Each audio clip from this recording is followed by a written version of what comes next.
I've seen a lot of change, been through a lot of pain. Some things are not the same as they were a year ago, but all will be okay. I move on each and every day. The past is where it stays, way back a year ago. I've changed for the better this time.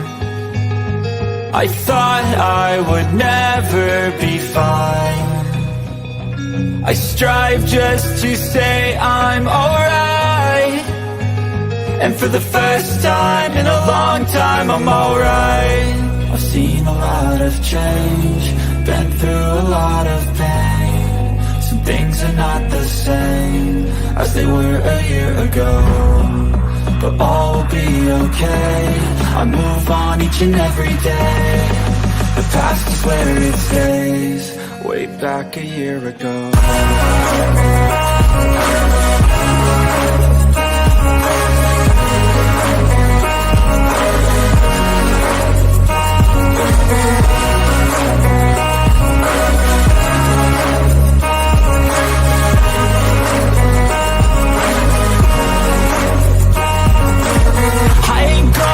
I'm not falling. I'll push all my chips and call all in. I'll bet on myself, you keep stalling. I hear destiny and it's calling. I'll keep my head up high through the downs and lows, and we're all going life. Still nobody knows, but I'ma choose what's right and take what comes and goes. And ain't no one in life holding me back no more.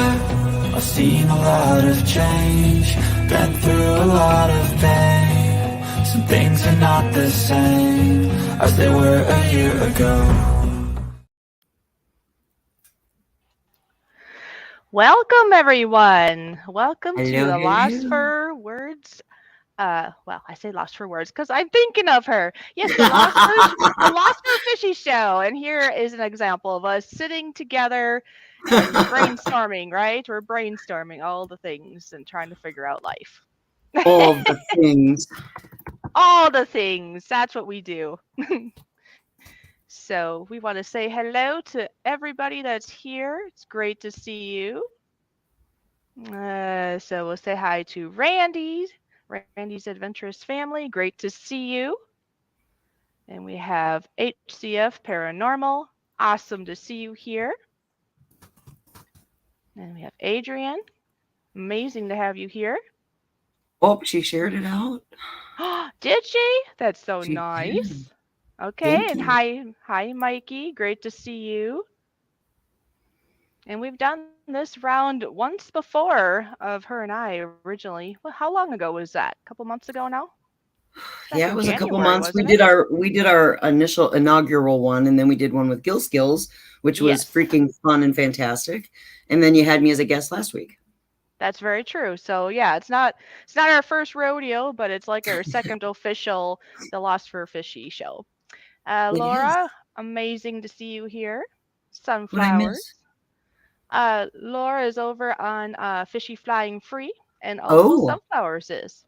I can't see the Fishy Flying Free, so I better be looking in the StreamYard then. Yeah, here's my girl. Hi, Laura. You'll see all the things in StreamYard. I see B Wizzle. He's I B see Wizzling. Wizzle. I see Miles. I see Steve. I see Adrian. Like Romper all over again. Steve's place. Steve's place. Miles. Oh, there's Derek. Woo! Hi, Derek. Yeah, we see lots of peoples, right? I don't see dead people, though. You don't see dead people? Oh, geez. Yeah, let's not see dead people. So now, did you say that Adrian shared this out? Yes? She did. Adrian said she shared it and liked it. All right. Well, then, in honor of Adrian, I would like to play the shared button, because that's always fun. Once I find it, I have so many things in my little library here. It's like scroll. Oh, there it is. Okay, this is for Adrian.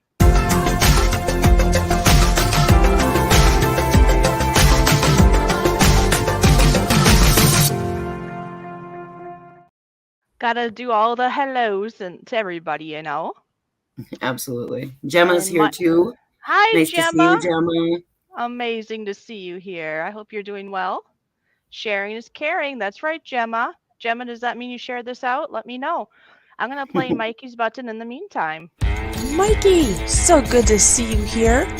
Thank you so much for your continued loyal support. And most of all, thank you for your friendship. You are a wonderful person. I hope you are having a wonderful day, and you take care. And I see that Gemma did share this out, so this is in honor of Gemma.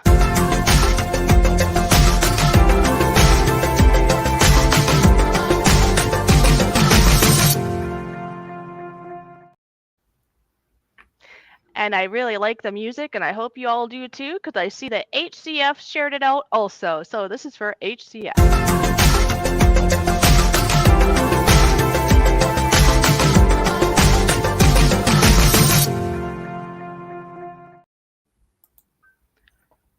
Now, we can't forget your button now. Lost for words. Here's Everybody yours. ready to rock?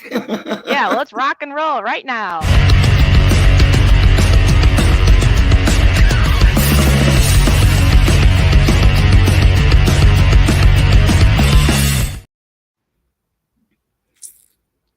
And I believe, yep, Toyman's Bar and Grill had said hi earlier in the chat. I know he's kind of having a bad day a little bit. So he said he's not going to participate too much, but he wanted to at least say hello. And hello, Toyman.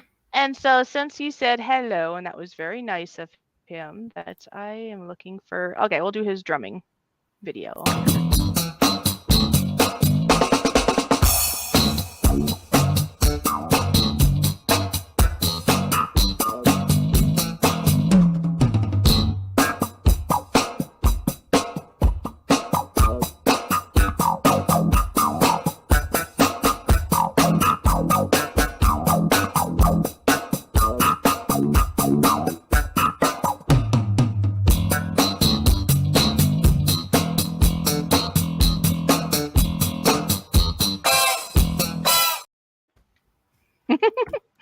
Lots of fun buttons. Lots of fun buttons.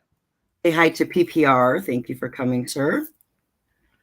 Yes, hi PPR. Great to see you. So we just want to make sure everybody feels welcome. We're saying hello, hello, hello to all of you. Everybody's always welcome here. Always. Anybody and everybody. So if you know of even one person that might want to be here, let them know. You never know who might want to be here. And so on and so on. So on and so forth. Oh, Lord. Yes. So welcome to the Losfer Fishy show. Let's talk, have fun, and become a better person starting today. Be the best version of you, right? That's right. The best version of you. And that's a good thing to clarify because we're all different until the best version of you is not going to look just like me or Lori or anybody else out there or a celebrity or whatever, right? Our best version is unique to us, ourselves. And that's it. Unique. Unique. Hey! Play on words, right? Well, you know, I kind of like words. No way. No. I'm a lost for words. You're lost for words. How can you, yeah. Anyway, which is a pun all by itself. It is. So yeah, for people that don't know, my co-host here today for this show is Lost for Words. Yay! And she does podcasts. And well, if you want to say more about your channel, you're more than welcome. But usually really uplifting. I know you don't usually do, but she has wonderful podcasts, in my opinion. So there, go check her out, and you can have your own opinion. Yay! A little bit of humility, even though I am a kind of a big deal. You are a big deal. No, it's all good. It kind of like we talked about before with the disclaimer. It's like, it's not for everyone. I use a lot of swear words, but I say what's on my mind, and a lot of people don't really know how to react to that. So you want to learn something about what's going on in my world? It's kind of a diary, so to speak, of my journey over the last year and a half. And maybe learn something about yourself. Check it out. If not, that's okay too. Yeah. Never hurts to at least check it out, or check anybody out for that matter, in regards to their channels and such, because it doesn't mean that you have to stay. You can It's almost like window shopping, right? You can window shop. You didn't spend a dime. You just can go look, and if you like it, go in the store. If you don't like it, go away. A window shop. Window shop, I yeah. love window shopping. Yeah, you can just window shop all day long, and your bank is still okay. Hi, Lee. Great to see you. And Hey, Seth, Lee. too. And Seth is here. Hi, Seth. Thank you, Randy. I appreciate you. Yeah, and we see Coach. Coach J. Ram is here. Yay. I missed Coach. Nice to see you. But yeah, so today we kind of wanted to see if you all had any questions at all in regards to just life, I guess, of maybe that we could be able to help you at all. As you maybe saw in our description for the live stream, I put, do you feel stuck in life? Are you being abused? Do you feel stepped on? Are you a people pleaser? Do you need help making strong, healthy boundaries? And or just in general, do you want to be inspired to be the best you that you can be in this world? So anyway, so there's some thoughts, right? Some thoughts, and we wanted to see if anybody had a specific question or maybe specific topics in that realm. Otherwise, we'll keep swimming with some previous thoughts we already have, because we love things like boundaries, right? Didn't I tell you guys that? It's funny because everybody's like, oh my God, she's the boundary queen. It's the word comes out of my mouth like 30,000 times a day. But I keep telling people, I'm like, well, I would have to preach it so much if people would just freaking listen and like have some and respect them and stop smashing on everybody's boundaries. But it's like buzzwords, you know? Yeah. But it's the word of the year for me. It's like sometimes I feel like people go, oh, here we go again. They're going to talk about boundaries. Yeah. Well, but we can't worry about that. We can't worry what other people are thinking. I know. Good. Okay. So Sunflowers brings up the first really good point. She says she would like to put out there that boundaries aren't only for romantic relationships. And I say you are absolutely 1,000% correct. Yes. It's for anywhere, anything. It's to protect yourself really in life. And then it's not just that. A part of boundaries, in my opinion, and Lori can expand on this thought, is not only do you want to build up strong, healthy boundaries for yourself, but also you need to respect other people also, because other people are going to have boundaries also, and you need to respect that also. You know, you're not going to always see eye to eye, but you need to respect in both ways, right? Absolutely. Well, and it's funny because somebody had told me earlier this week that sometimes just not talking and just sitting back and listening is part of a healthy establishing boundary too, because a lot of times you think about what you're going to respond without actually doing the active listening part. Okay, yes. And so I worked on that a lot this past week, is that I would listen to people a little more proactively and think about what they're saying. And if there's a pause and it's uncomfortable, well, then that's okay too. But to just be more proactive about listening. That's true, because a lot of times, maybe not a lot of times, but some people just want to talk, and that's fine. But if you never listen, then it ends up being a one-way conversation, and you need it both ways. In regards to friends, family, relationships, work, anything in life. And I can tell you for a fact that both Lori and I have we both have a real life experience, right, of boundaries being, yes, it can be uncomfortable at times. Yes, it can be hurtful maybe at times, but in the long run, it's beneficial to you and to the people around you too, because you're not, I suppose, not people pleasing them and almost lying to them in a sense. You're being your true self. You're being your true authentic self, and right away letting them know what your boundaries are. And so all around, it's a really good thing. Well, and to expand on Sunny's comment, on Sunflower's comment about it doesn't have to just be in a romantic relationship. For me, it started with family. It started with establishing healthy boundaries with my toxic family. And you brought up a good point about, are you, stuck Are you doing the people pleasing? Are you, doing these behaviors? And once I established healthy boundaries with toxic family members, it caused a lot of conflict. However, it was necessary for me to get past and heal and do that journey. And so she's absolutely correct. And then with friendships, a lot of your friends expect you to fill a certain role in their life. And it's sometimes not realistic, or it's not communicated really effectively. And so there's a lot of gray area, and that's not always a good thing. Yep. Like Derek said, it's like I posted earlier, there is no greater crime than losing whom you truly are than to people please, because you're losing yourself. If you just people please, you lost your own value. You lost yourself. All right. Smokey's in the house.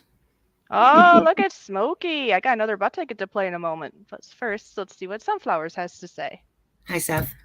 She says, can you both discuss what boundaries are? Also, how do I approach someone in getting him to respect my boundaries? Well, you can't really make them. Well, we'll go into that, I guess. Mostly He mocks me. I told him this is part of a healthy relationship.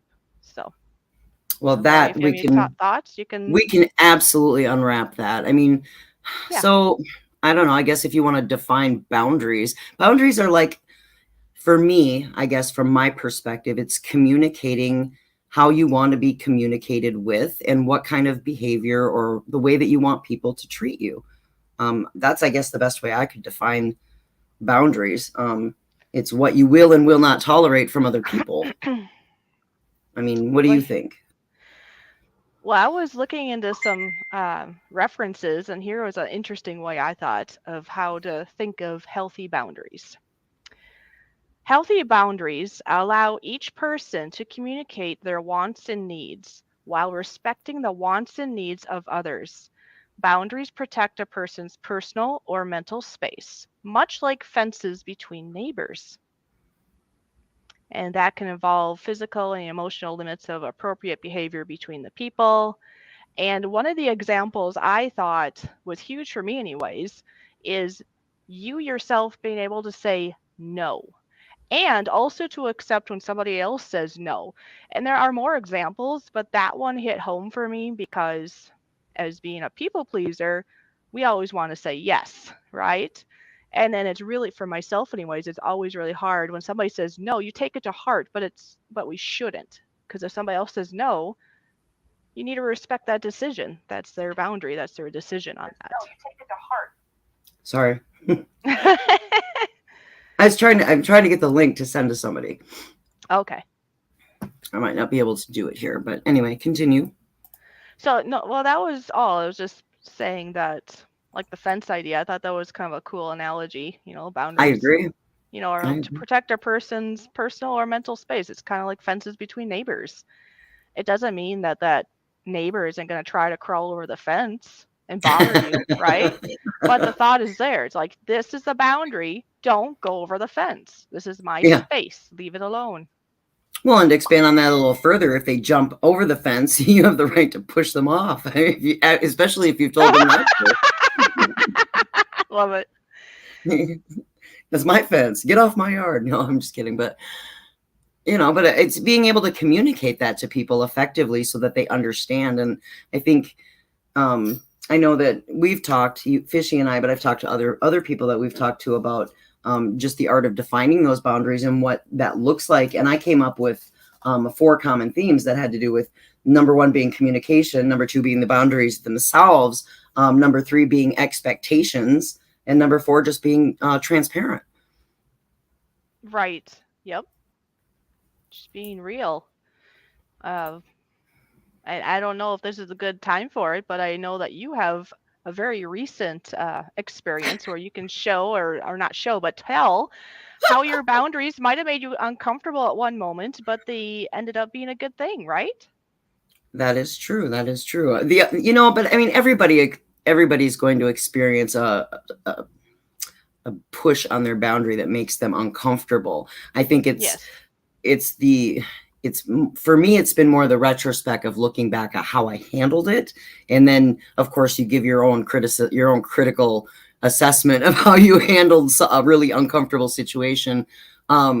But at the end of the day, the fact that I was able to keep that boundary in place and not cave to because of maybe past experience of being a people pleaser or not wanting to hurt somebody's feelings or not wanting to offend somebody else, which is really the core of that is, you know, being able to stand up for myself and say this, I made this very clear transparently, and yet you still chose to push that boundary. Exactly. But yeah, I mean, if you really want me to tell the story, I will, but I just, well, you sure can. I'm putting you on the spot, so it's up to you.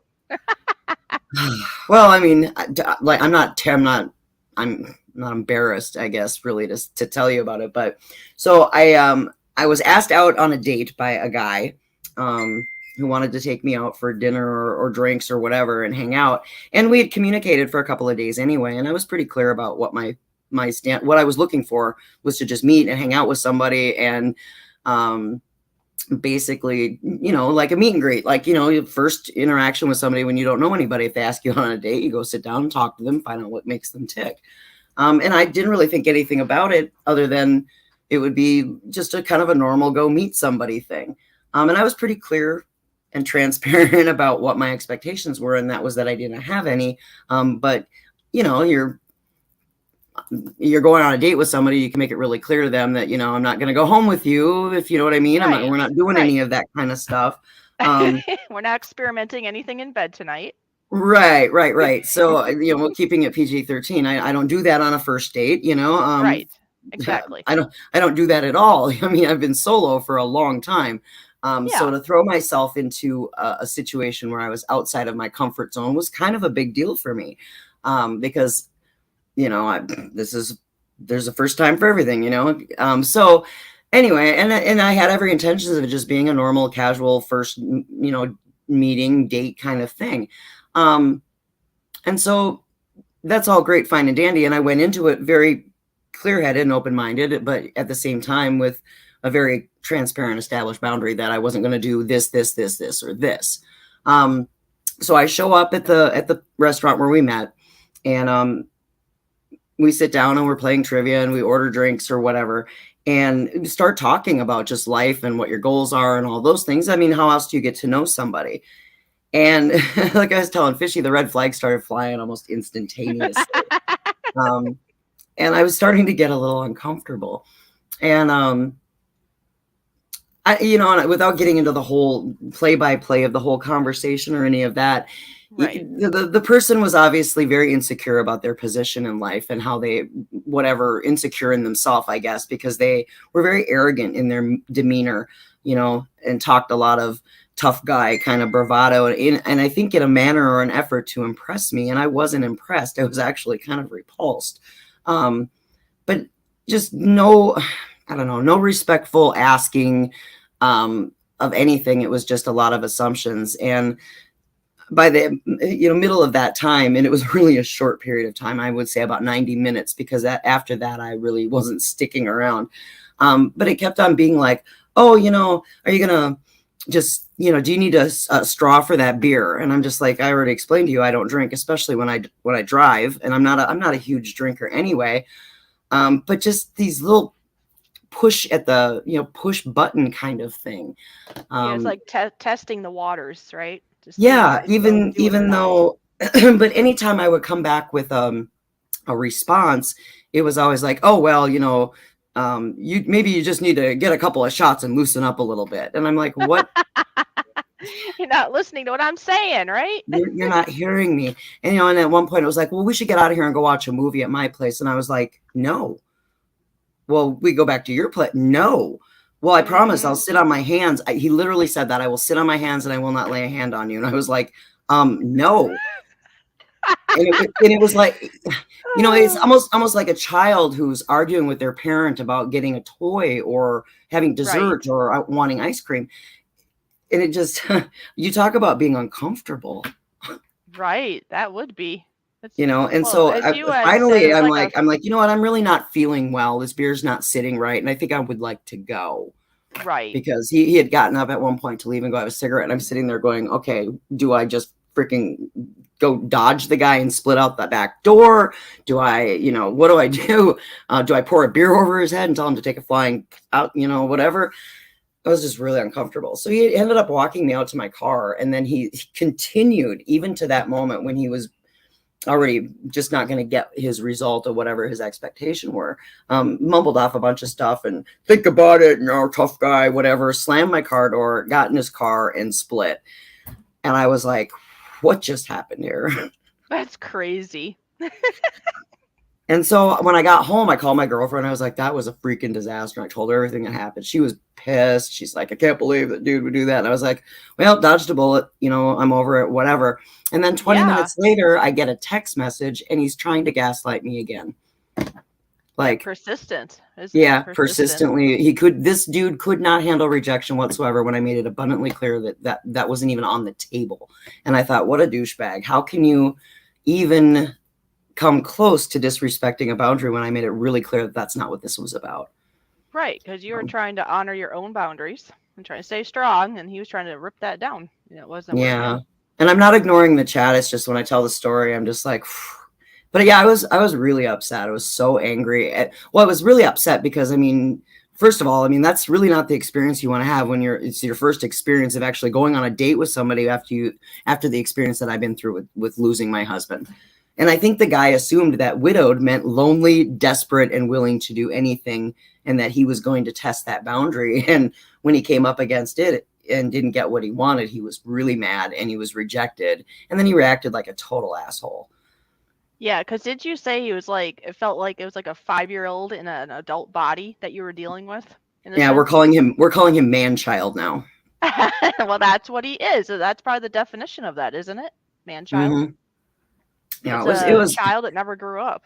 Really. It was ridiculous. It was so ridiculous. And it was like, come on. Really? And especially the thing that makes it more surprising is that, I'm not young. I'm middle-aged, right? So this person is the same age as me. You would think they would have at least some maturity to handle that. And my girlfriend that I talked to about going out on said date earlier in the day, and I told her I'm a little anxious and nervous. I haven't done this before. It's been a long freaking time since I've been on a date. And she says, well, we all know why you're single. You're a widow. You lost your husband. We don't know why this guy's single. And then when we talked about it the next day, I said, now we know why dude's single. Because he's obviously hasn't matured and he's a total man-child and he feels entitled and arrogant to get what he wants. And I was like, well, here's the funny thing.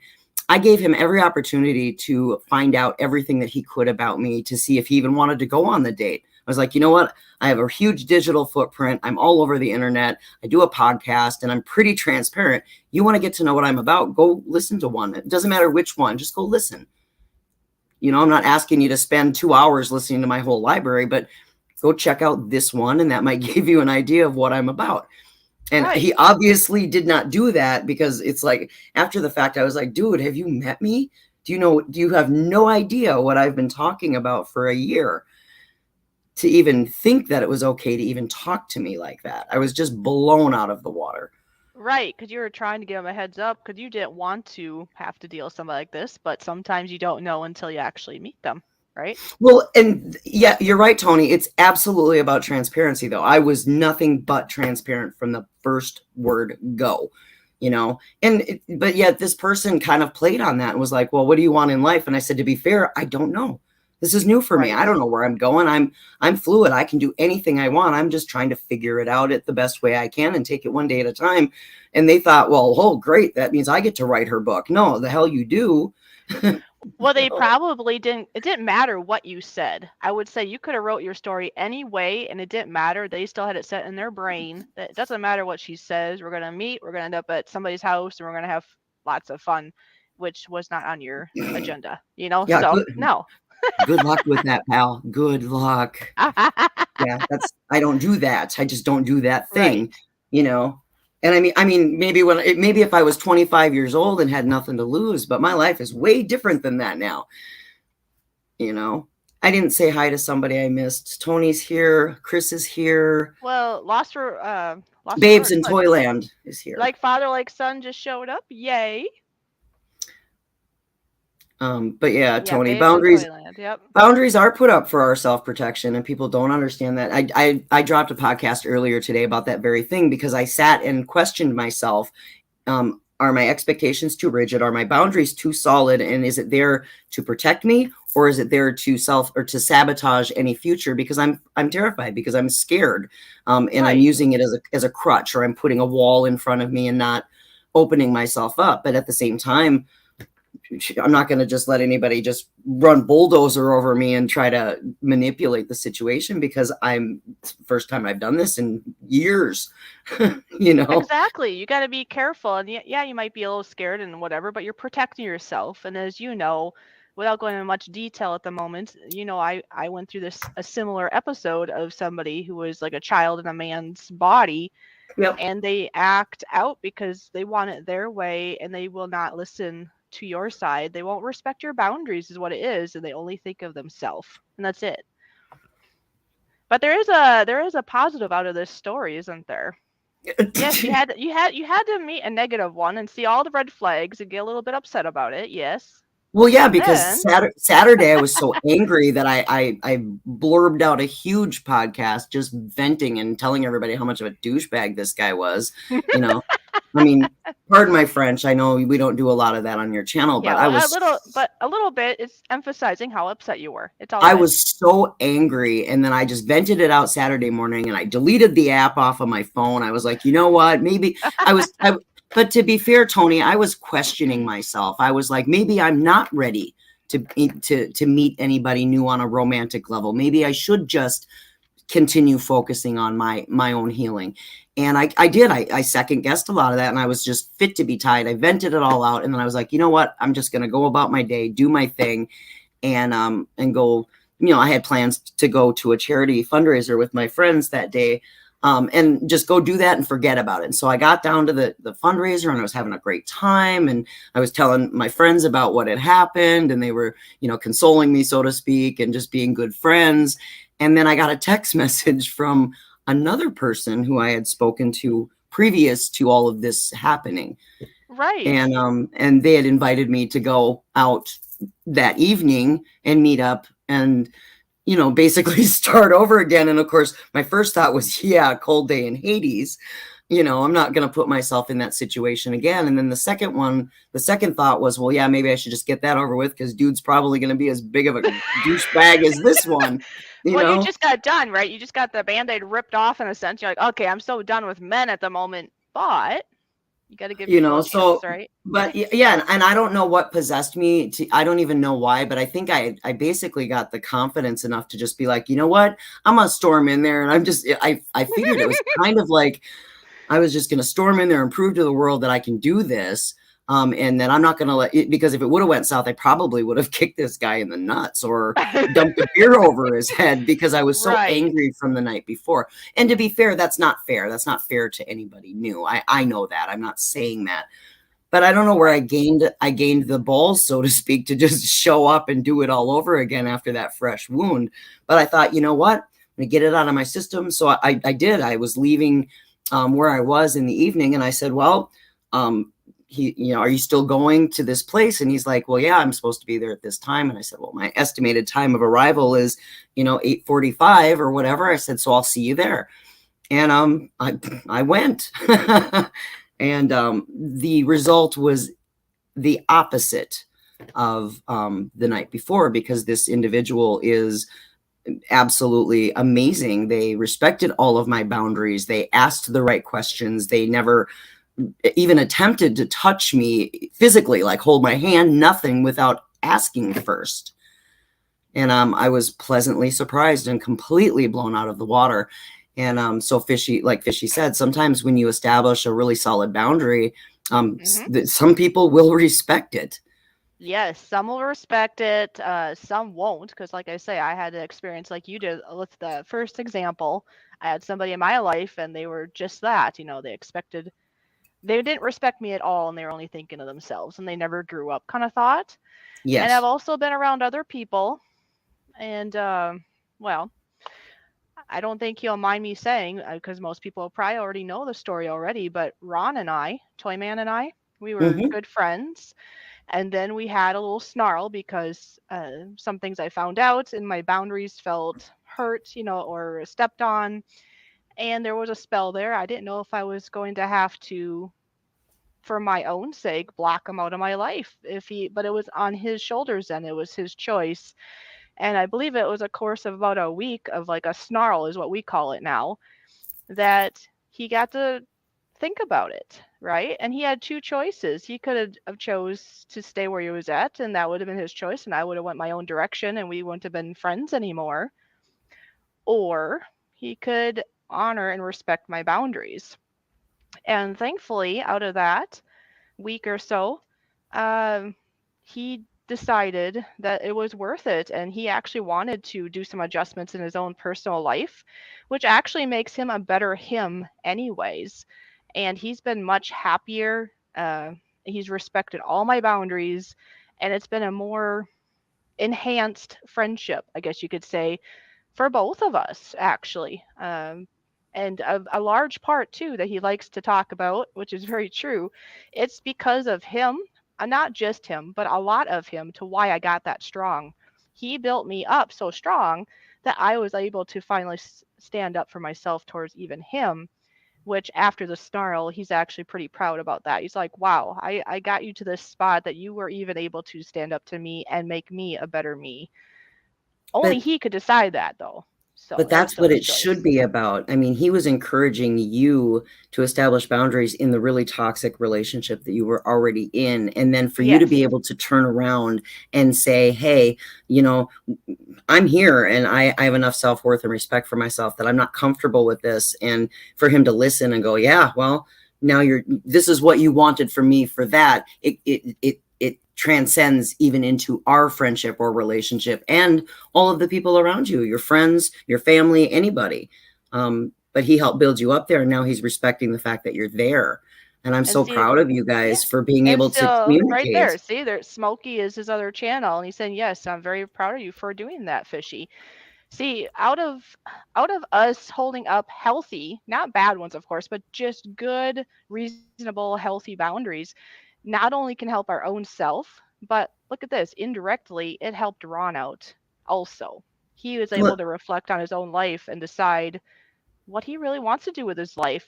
You know, we all can, we all need that at times. We need that pause to think about it, and then we can have that choice of either avoiding that thought and just, I don't know, burying ourselves in Netflix or something, or we could work on our life, right, and make it a better one that we are proud about. Well, and it strengthens your guys' communication so much too, because now he knows that if you guys have a conflict or whatever that looks like. When I say conflict, it sounds like it's all out war, and that's not always the case. But when you guys have a conflict now, you guys can be able to communicate more effectively and say we can handle this in a manner that is beneficial for both of us. Exactly. And I see Laura says she's not ever going to date after your experience. Do not, seriously. Hey, but Oh, I felt that way on Saturday in the middle of the day. I was like, you know what? Nope, we're yeah, not doing this. I'm not doing this. I'm not putting myself out there and having to go through that. But I'm right. glad I did now in retrospect, because Well, I'm yeah, making some really good friends, and there's a really good possibility that this guy who, well, I mean, to be fair, I guess if I'm going to be completely transparent, we talk almost every day, and he's a really amazing human. And right. it's pretty overwhelming, but it's pretty cool. I'm learning that there are other people out there who have a very same mindset, who have their own boundaries that mirror mine, and that they communicate on a level that I never thought was possible. So, Right. So no matter where this path will lead you, this is healthy and beneficial to both of you. Be it you guys are like really close, great friends, mhm. or more, or whatever. It doesn't matter at this point. You guys have a healthy relationship and you get to have healthy conversations, and you don't have to feel, I don't know what you call it, awkward or scared or anything. You feel comfortable and happy, and you got somebody that gets you, right?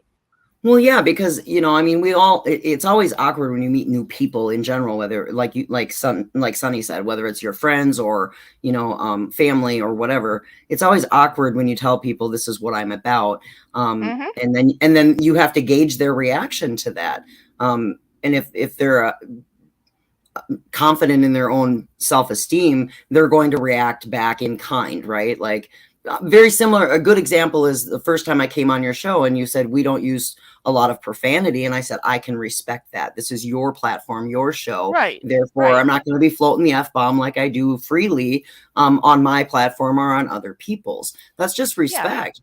That's just but I could have just been like, that. I could have just been like, you can't change me. This is the way I am, and just been kind of really abrasive about it. But I respect Fishy enough that this is her show, and that I need to adapt and adjust to that.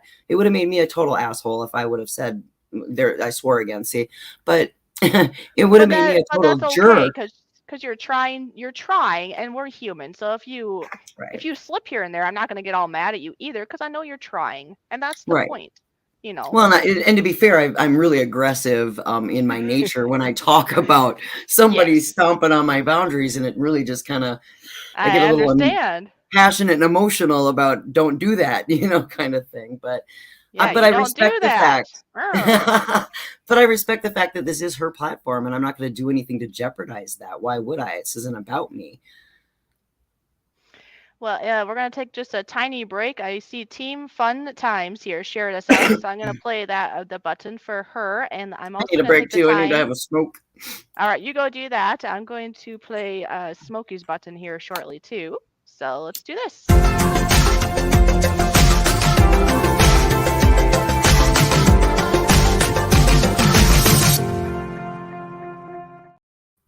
And thank you to anybody else that shared this out. If I missed you, or if you didn't say, you can say that you shared this out. I can play that button again in your honor.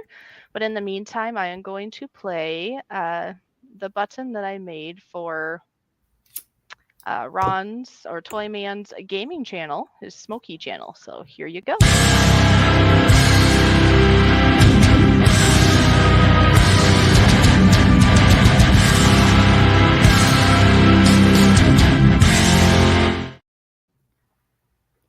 I love that music so much.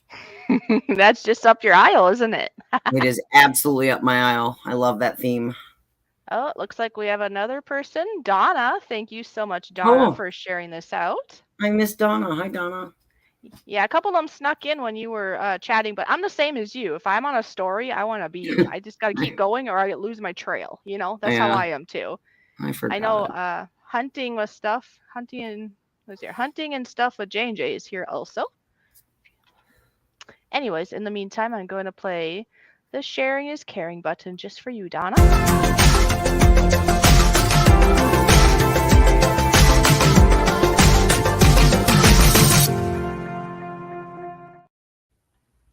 Yes, Tony, I'm doing very well.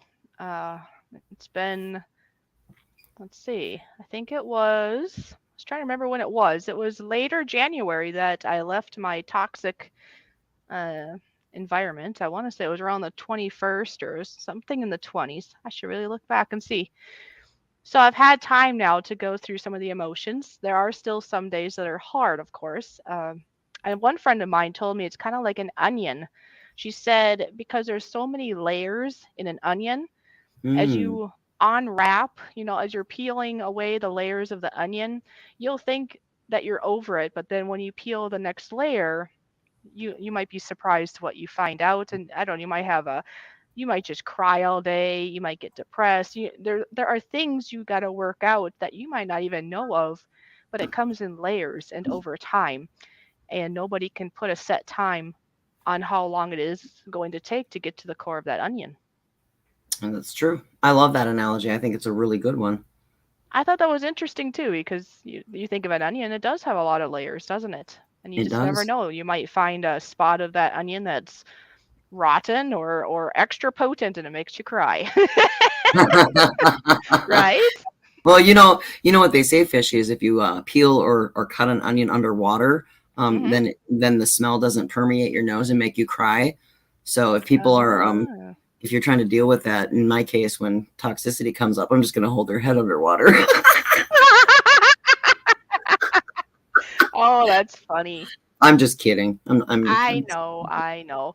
Hey, I haven't tried it yet, but this is when you're talking about water and onions and all that, well, there's one way I do know that works. If you put your onion, we're talking literal food now. If you put the onion in the freezer for like 10 minutes or 15, so it's not frozen, but so it gets really chilled.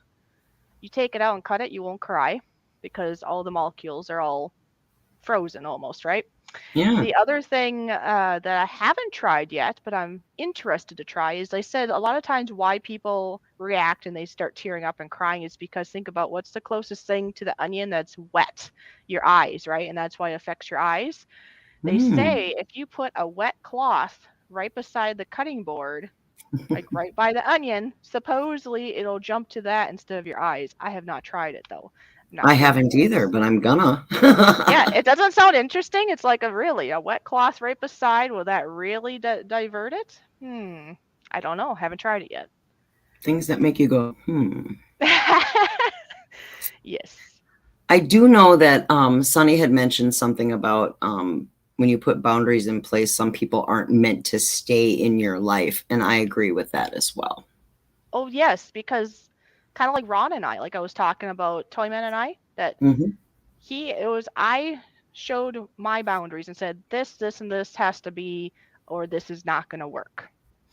Now, it was his choice if that was okay with him or not, and he could have just left my life and that was it. That could have been the end. So, yes, setting boundaries can be hard because I guess if you think about trying to keep all the people in your life, but sometimes some people aren't meant to be in your life. Boundaries are to keep you protected and keep others, I guess, keeping genuine and authentic people in your life, not ones that are not meant for your life. And it could be even family. I know people think big that, oh, if you got blood and blood, they got to stick together forever. No, you don't. There are toxic family members, and you can like separate from them, even if they're blood, right? In my situation, I had no choice. I had to separate Mm-hmm. because my family was toxic to the point where it was self-destructive. Hi, Flo. Good to see you. But yeah, because I mean that can get more tricky, I suppose, because it's family, as I put in quotations. But I know of some people. I don't know about you, Lori, but I know some people that have had to desert like all their family and basically start over and having their own family through maybe church or through other ways. And those family, as she calls them now, have been more family to her than her actual blood family ever was. That's absolutely my situation. It is.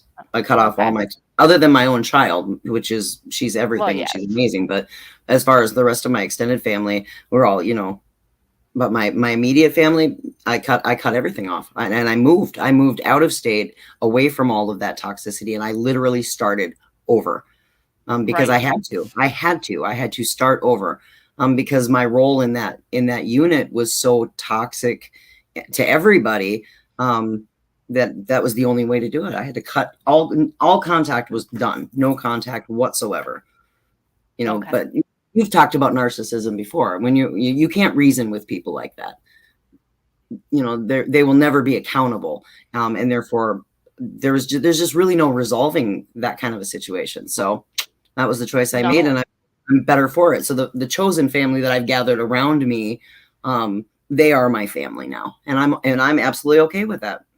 that's awesome. Thanks, But Sonny. see what she said. You're the most confident, one of the most confident people that she knows. Well, but again, it's a journey. Everybody has the It is. propensity to do anything and get anywhere. It just takes time, and it's taken a lot of hard work. Did you see what Coach said earlier on? Dang, did you go on a date? Just kidding. I'm not that guy. I don't know if he's still lurking, but that was funny. Oh, Coach. That was hilarious. Well, if you ask nice and you don't ask me to go home with you, I might. I mean, come on. Yeah, it's incredible. I guess I don't know. It's a journey. Life's a journey, and I have to say I've encountered some pretty interesting, I'll just put it that way, very interesting conversations, and it's like, wow, how old are you? Yeah, But it baffles and blows the mind sometimes that people, I don't know, people act the way that they do, and you're just like, come on. if they saw themselves, would they be impressed? I don't know. Or wouldn't they care? You know? Do they Yeah, see what they're I doing? don't. I don't know. Fair. It's a really good question. But you know, I mean, again, like she says, I'm the most confident person. You know, I'm just really I'm at a point in my life where I'm transparent because I don't have time for garbage games and all that stuff. And the only way to cut through that is to just communicate and be basically an open book. I'm not afraid of saying what I want. And if people react a certain way about it, then they have to own that. It's their accountability. And Fishy and I've talked about it many a times. It's about making choices. Yep. You give Choice. people the ability to Oh, make their own choice, some and they people have hate to that own that. word. Oh, they Some hate it people. because, you know, then if you make a choice, then you have to own the accountability for that. And Yep, there's their favorite word right there, choice. And see myself, because I have been like under somebody almost all my life. Like I was under my parents growing up, right? And then I was under being in an abusive marriage for over 17 years. So for me, once I got out of that, the word choice sounds great to me. Like I get a choice. But then if you put that on somebody else that isn't respecting your boundaries, it'd be like, this is my boundaries, but it's your choice. They take that negative, like, oh my gosh, what? It's all in I would perspective, I agree. guess. I would Yeah. agree, though. But it seems like people who are okay with offering choices to other people are confident in the fact that they can handle whatever answer that they get. And people who are demanding or have expectations that they haven't even communicated to you, really, they don't look at it that way. They look at it as it's my way or the highway. And that doesn't work in my world. I'm an individual and I don't have to do what people tell me to. I'm a grown woman. Right. Very true. And when I'm thinking my experience, it's not just like relationships and friends, but it was also like the flying monkeys. It surprised me to, as they call it, the people that support the narcissist. It very much saddened me and surprised me, but it was also interesting. It's like, oh, you're gonna take that character. And it made me think of Wizard of Oz with the flying monkeys. I guess like, oh, I guess you're gonna be one of those flying monkeys. Got it. Have fun. Yep. Yep.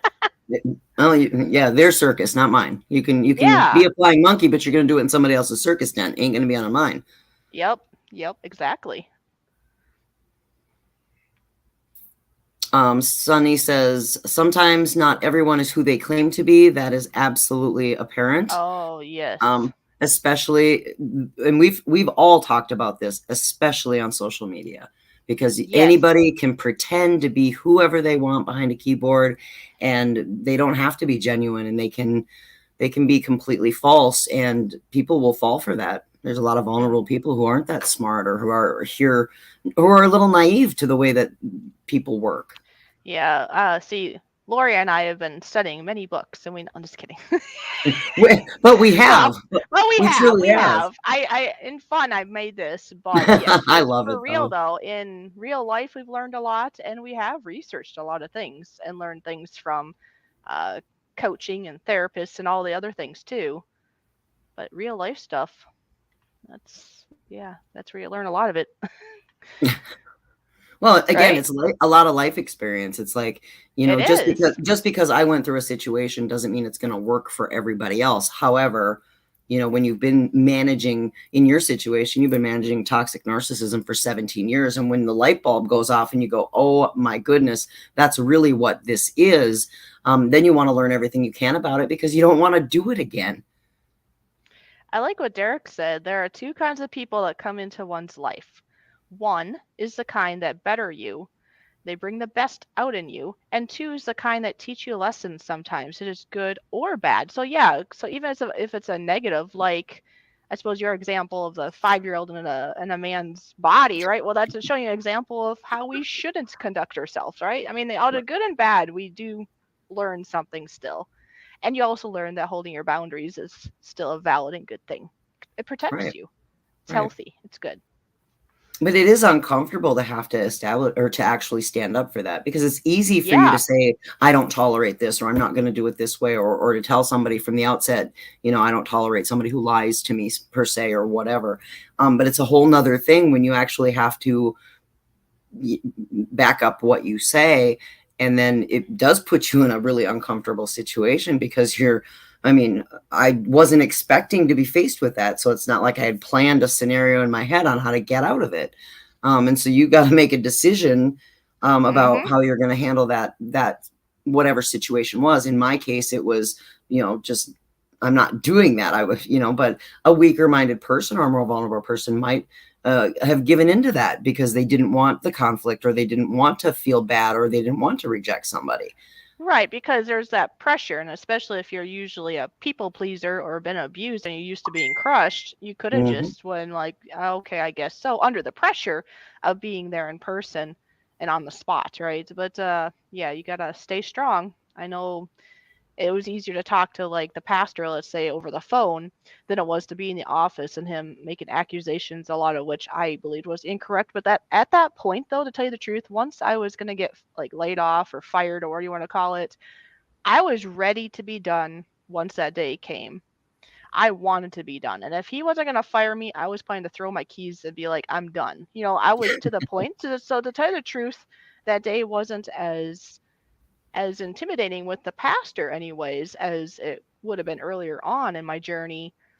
The flying monkey that followed me afterwards, to have all her things to say, was actually more uncomfortable than the pastor reading his closure notes of why he had to let me go, because I'm apparently glad you brought that up, because I was going to ask, I was going to point that out, that what had happened after that you had stressed was a little more out of the comfort zone, more than just what you had already made up your mind about. And for her to come at you with all of that, this, and you're like, whoa, where did this come from? Exactly. That caught me off guard, but yet after a bit, I looked at her and I said, I had about enough of this for today.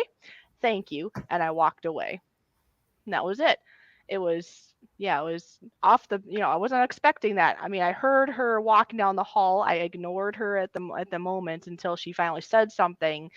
And I could have just said no when she asked, "Can I say something?" And I could have just said no and walked away. But at the moment in time, I did say, "Fine, I suppose so," or something like that.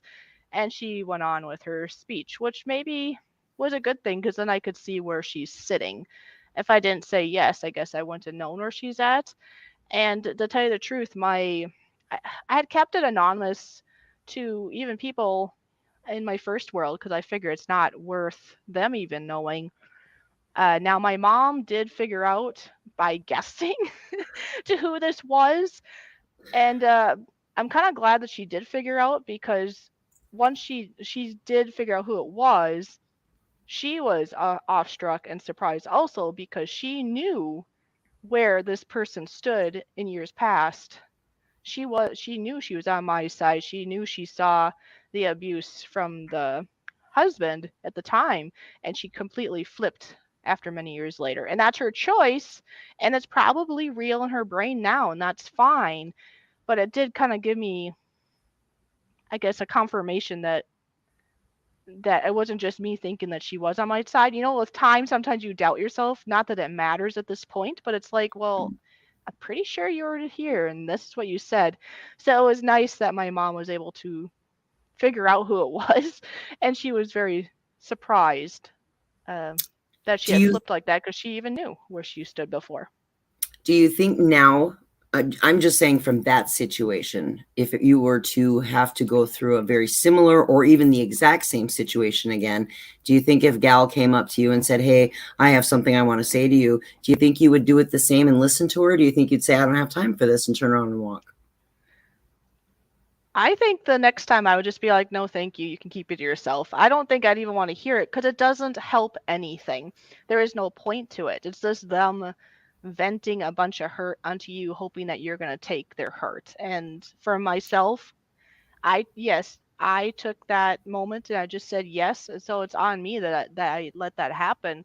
But it was in that moment under pressure, point. And it's not all bad either. It just, next time I think I'd be like, "No, thank you." Because I already know what's going to be. It's just going to be a bunch of blah, blah, blah. A bunch of, oh, I heard an example. It's going to be a bunch basically of her sitting on a toilet wanting to crap on me, and I'm just going to walk away from that. I don't want to be crapped on. Well, and to be fair, in that situation, in your situation, but it also kind of rolls around to pretty much anybody's situation. It amazes me how when you start establishing solid boundaries with everybody around you, people seem to gather in a little, chamber of sides, right? They pick sides. And it's Mm-hmm. interesting to see how people who are invested in you not having those boundaries will try to manipulate the people around you, convince you that they're right and you're wrong. And that in itself is the flag that's thrown, right?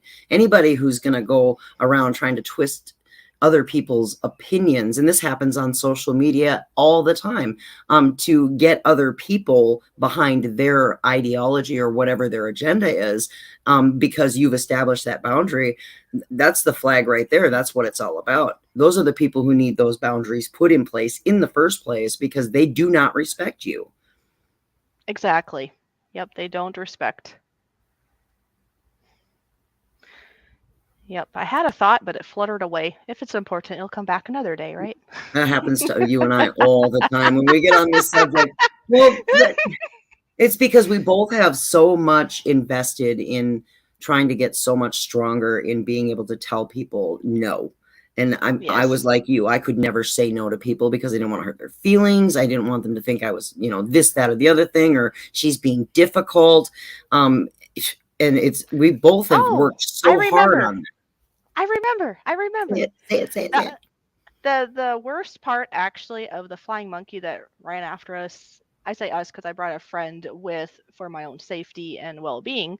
Anyways, is when she got to the point telling me that I expressed fake abuse. She was telling me I was faking it, that everything I've been through and everything is all just fake. That was probably the worst part of the whole conversation, but I knew, I was like, now I know exactly where she's coming from. She's just totally in her mind is deciding that everything from my side of the story is fake abuse. And that was her choice. But I know it's not fake abuse, and not that I need other people to justify it, but it helps that I do have several people that have seen it, have heard it, and they know it's real. That does help. I know we don't need it, but for me, it does help to have that sidelines. But how sad is it that somebody would dismiss your experience and your feelings only to make themselves feel better? Hi, Vanessa. Exactly. Hi, Vanessa.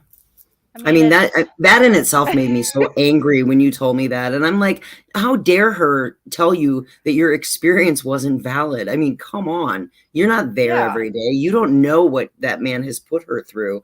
And for you to yeah. just go, oh, you're faking it. To what agenda would you have had to fake it?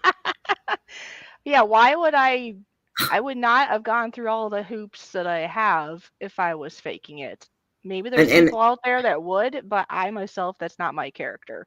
I would well, have rather have stayed in it. It's a lot easier to stay in the relationship, even if it's hard, than it is to break away because your mind gets used to normality, even if it hurts. It doesn't and like that's what I was change. gonna say is like you had already endured it how long and tried everything that you knew to even resolve the problem in the first place, and you realized that you were in a ship that was sinking and it wasn't gonna, there's no way to get out Yes, of that. Titanic was going down, and I Yeah, didn't want to go down with it. the iceberg. Yeah. So, but that's it. Just infuriated me. It's like, how dare you dismiss somebody's experience? Who are?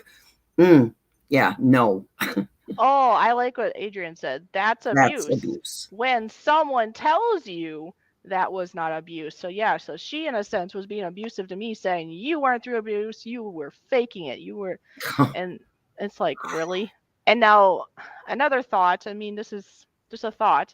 She's in a relationship and she definitely wears the pants in the family kind of thought. And this is only my assumption from me seeing them. I don't live with them every day, right? So they might be different when I'm there, Right. but it seems like she bosses her husband around, in my opinion.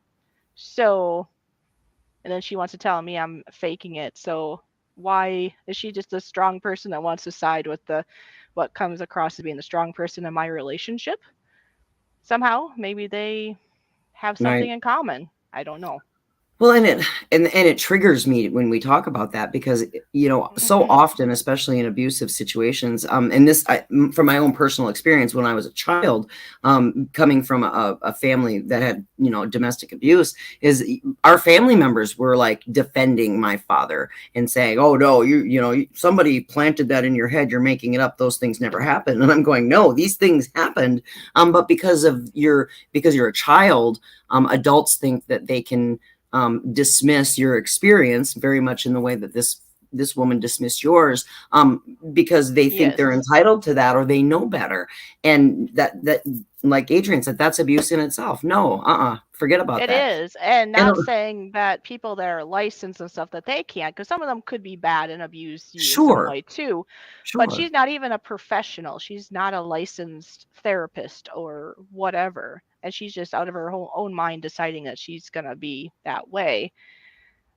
Not saying that you have to. I mean, well, look at the pastor. I mean, the way he, in my opinion, how he conducted himself was not very professional and does not make him as a pastor look very good. And even my friend was like, this was not conducted at all like it should have been. Where my friend that came with me, she actually had been in there was a thing that happened at her church where there was something that arose that somebody there happened to be having different choices in life that the church did not like. But they had a professional meeting about it and had a paper saying basically if she could shift out of this idea, then that she could stay and still be a part of the church in the job role. Otherwise, they were going to have to let her go. But it sounded like it was a lot more professional. It was like a lot of explanation to why she could stay the way she was. They weren't going to put her down for it because that was her choice. But they didn't want her to be like around children and all these other things if she was going to continue this conduct. And it just was all respectable, it sounds like, versus this just the lying, the withholding of the check, and all the things that happened at the church, plus having this lady there in the room that had nothing to do with me having a job at the church, and then her storming down the hall and then tearing me apart. All of that was not done right at all. No matter what they want to think of me, that definitely was not professional and does not look good upon that church. But see, that's part of a lot better. That's part of that whole narcissistic, abusive, toxic circle anyway, because I mean, let's face it, people who are like that or who abuse other people, regardless of whether it's physical or emotional, they don't walk around with a big sign on their forehead that says, I'm an abuser, right? No, so, of course not. But the persona, the way that they present themselves to everybody else in public makes it look like you are lying or making it up, or you're the crazy one, because everybody believes that, oh, they're just the nicest person and they would never do that. And people who hold positions of power, like pastors or politicians or other people, have the ability to do that. So they can get away with all of that garbage because they count on knocking people down to the point where their self-esteem is nothing, and they can keep manipulating those people to do their bidding. And that's abuse in itself. Exactly. Very much so. Sunflowers is saying, I try hard not to pay attention to toxic folks in my life. I've been accused of hiding and running. How about for you? Thoughts? Well, I guess it depends on the circumstance to what it is that you're hiding or running from, or who, like the toxic people. If it's somebody you're living with under the same roof, then you would have to try to separate your mind and keep your mind isolated from what they're saying and protect yourself and shield yourself as best you can. Not take it in, don't take it on. Or best off, if you're under the same roof as this person, to just get out of that environment. If it's people outside of from under your roof, unless it's in your workspace, I would think it's relatively easier to block them, distance yourself from them. What do you think, Lori? My response to that would be, so what? They can accuse you of doing whatever it is that they perceive that you're doing, hiding and running. If it's self-preservation, so what? You have every right to do what you need to do in that moment to protect yourself. You just protect your own mind. You already know why you're doing something to protect yourself. And that's kind of like me. I've been accused of different things And you're not going to be able to change anybody's mind about that. I mean, if they've got their mind made up that you're lying and that it's false abuse, like your situation would be, where you're making it up or you're doing whatever they thought your hidden agenda was, you're not going to be able to change their mind. They've got their mind made up that you're a liar, right? Yeah, well, that's true. So you got two choices. You can either spend all of your energy trying to convince them that you're not, or you can completely ignore them, which makes them even angrier, and just move on and get right with you. And so for me, the question is, so what? If they accuse you of stuff, let them accuse, but they have a choice to either respect or not respect how you handle because I got accused situation. of a lot of things, over the course of me separating from my toxic situation. So I mean, I had people telling me that I had a mountain of bitterness and I'm going to hell, and I mean all kinds of assumptions of fake abuse and spiritually incorrect, whatever. They can think whatever they want. It's what's important to me is what's inside of me, and for me what's important is my relationship between me and God and making a better me. And it doesn't matter what all the people around me are saying. They can say any words they want, but I'm going to put my guard up, I guess, and not soak it in like I used to. I used to soak that all in, and it was all, I'd be terrified and crying about it because I was a people pleaser. You want everybody to be happy with you and all the things that'll never happen. Well, you want people to like us, but it doesn't always work that way. There's still people that don't like us. And I know you and I have talked about this, but I've also talked about this with another friend of mine who's also in a really toxic relationship too. And I said, you're always going to have people around you who you're the bad guy. You did this, regardless if you were in the right or wrong. And I'm sorry, but I can live with that. If it means that I know that I'm a good person and I'm not the one who's responsible for that. Not everybody's going to like the way I handle the situation, but if I have to be the bad guy in your story, so be it. But you're not writing my story for me. I don't care. Exactly. You're writing your own story. We all are. We all have our own choice of writing our own story. We're our own manual maker. Well, and it's hard because, like you said before, you want people to like you. You want people to of course. accept who you are. You don't want to be the bad guy. I don't want people to think I'm an asshole. But, you know, if I am, I'm going to own it for sure. But if I am, so be it. I'll lace that up and wear it just like everybody else has to. But that's my accountability. And if they don't like us, they don't have to stay around us. They can go away to some other sandbox and go play and throw sand at some other kid. Not us. All done. Yeah. Juice box. Derek says, any man that abuses a woman, I have no respect. I saw that growing up. In fact, I learned how to fight because I would go in between the two to protect my mom from my stepdad. In fact, he would start hitting me. Yeah, that's terrible. But yeah, that's a learning factor, though. You saw how it's not good. But it's still not good. Narcissists always try to make themselves look good in the public eye, and that's usually the case. Yes, a lot of the time. Some don't care, but a lot of them do care. Yep. On that. I agree. Babe says she had 4 members of her own family that are toxic, and she's got to see at least one of them a week. After that person leaves the house, I have a bad mood for the rest of the day. That's a hard situation to be put into. I'm sorry. Issues of other it's mom. hard. Well, see, that's just it, though. They try to convince you that you're the crazy one. Yeah, of course. So hard to stand up to that. They turn it so, to make it look like it's you. A lot of times, if you're in a relationship with a narcissist, let's say they might say stuff like, well, we'll just divorce or something like that if you're in a marriage.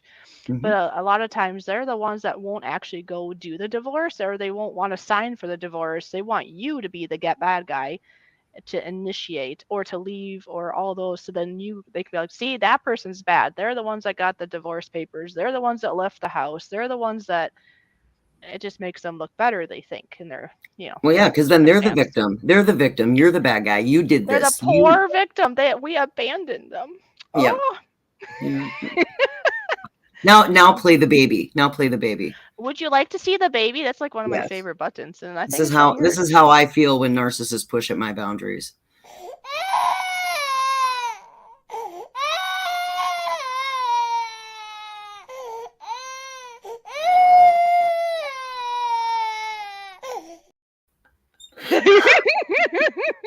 It makes me laugh. I love that one so much. Oh my gosh. That was the way douchebag treated me on Friday when I said I wouldn't go home with him.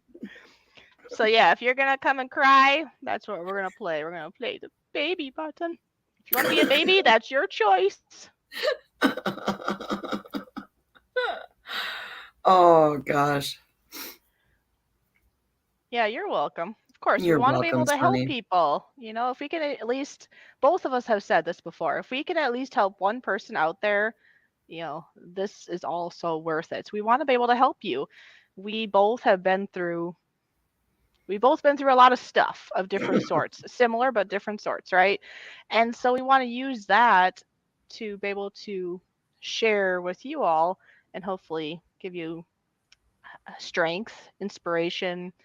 If you're stuck in abuse right now, be it physical or verbal, that you can get out and know I mean, yes, there's going to be hard times. It's not all okay. It's not all like just what you call it, all flowers and happy times. No, but you're gonna have hope, an actual, real, healthy hope, once you get out of that toxic part, be it just in your own mind or be it another person under that same roof. Because sometimes we could be all alone in a house and we can be very depressed and very toxic to ourselves, right? And you got to get out of that too. Or he's like, wait, what? I don't know anything about that. But I'm not pointing my fingers anywhere. It's just no, I know. If it's on your heart, maybe. No, it's kidding. You know. But I mean, right? I joke about that, but at the same time, you know, we all.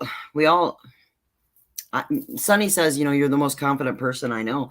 Okay, sure, that's great. You see that. But there are times when I'm not confident, when I am depressed, when I am sitting home alone and I'm worried about all of the things that are going on in my head.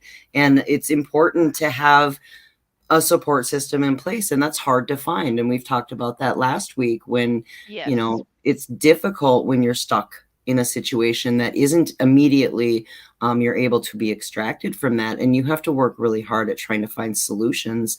And for me, it's easier maybe because I am alone, but like Fishy pointed out, sometimes you are self-destructing when you're alone, even in that situation, because you are depressed and you don't have people around you to support you, and that's really scary. It is very scary. You know? I've been in that spot, even with people around or not. You get stuck in a dark area. I see Derek here. This is great. He says, I'm going to do a live tonight and share my story and what made me who I am today and my experience of strength and hope. That's wonderful, that. Derek. Hey, what time are you going to do that at, Derek? If Hi, Corn Pop. I'd like to be there if I can. I'll keep my eyes peeled, I guess. But if you want to say in the chat, go ahead so other people can know. Yeah, absolutely. I can drop your link, or I'm going to share his link. So if anybody else wants to be there. Well, and I think one of the things that we've, you know, and I talk about this, I unwrap this on my podcast a lot, is that social media in general, we all come here for different reasons. And to escape reality is one of those major reasons. And that in itself can become toxic. And Fishy and I have tried to create a space where we can talk about things that aren't so fun or lighthearted, because they affect everybody around us. And sometimes we've all found really good support. With Fishy and a lot of you in the chat that I'm friends with, I found a really good place to find good feedback and to find people who can help support my journey, whatever that looks like. And Fishy can agree to that, and other people in the chat would agree with that. And it's nice to have that space and meet people who aren't just here to, you know, goof off or in my world, it's all been toxic. You know, a lot of my social media presence has been trying to call out that toxicity because it's not healthy. Exactly. Yeah, exactly. Now he said 9 p.m. Is that's Eastern time, I believe. I think so. Is that Eastern, Derek? So if it's 9 Eastern, that'll be 8 Central. Yeah, Derek's in Canada. He's in Canada. Mm-hmm. Yes. Canada. Hey, he's in Canada. Try to remember where he's at, because if I do end up in Canada, maybe I'll get. I think he's in Windsor. I think he's in Windsor or London. He's not in London. I think he's in Windsor. Well, anyways, Derek, who knows? Maybe I'll get to meet you when I'm in Canada in the next month or so. Corn Pop, good to see you. Oh, I saw Corn Pop hop in there. It's been a long time, my friend. I hope you're doing well. Popped in, yay! Gee, I almost need to have a popcorn animation going on. Yeah, you need to make a button for Corn Pop I think that'd be fun. with popcorn. Pop, pop, pop, pop. You know me and my buttons. I love buttons. I love the buttons.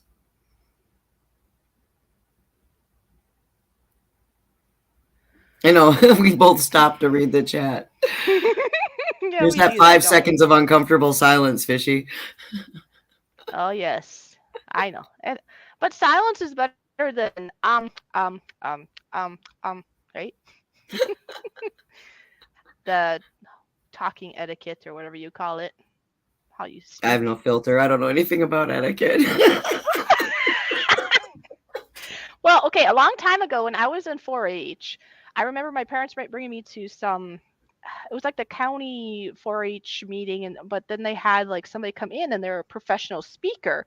And I remember at the time that he talked about it's better just to not say anything in those awkward moments when you can't think of the next thing to say versus Right. the filler words. A lot of us put filler words or noises of some sort, I guess, in between because we're uncomfortable with that space. And ever since then, I think at the time I was saying a lot at the time, so then it takes practice. Not that I never say or never put a filler word, but I remember after that trying really hard and I got out of that habit, and it's a lot better just to have space like that than to go you see what I mean? We put fillers, and we still could do that, and I still probably do that in other words, and that's fine.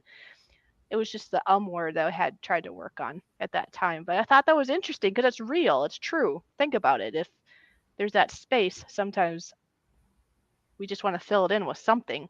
And it's really not that long. It feels like forever, but it's really only a little bit, if that makes sense. Absolutely makes a lot of sense. But now I'm like scratching my head going, I wonder which ones I use as filler words. Now you're gonna go back and listen to your podcast. Like, Oh my there gosh. it is.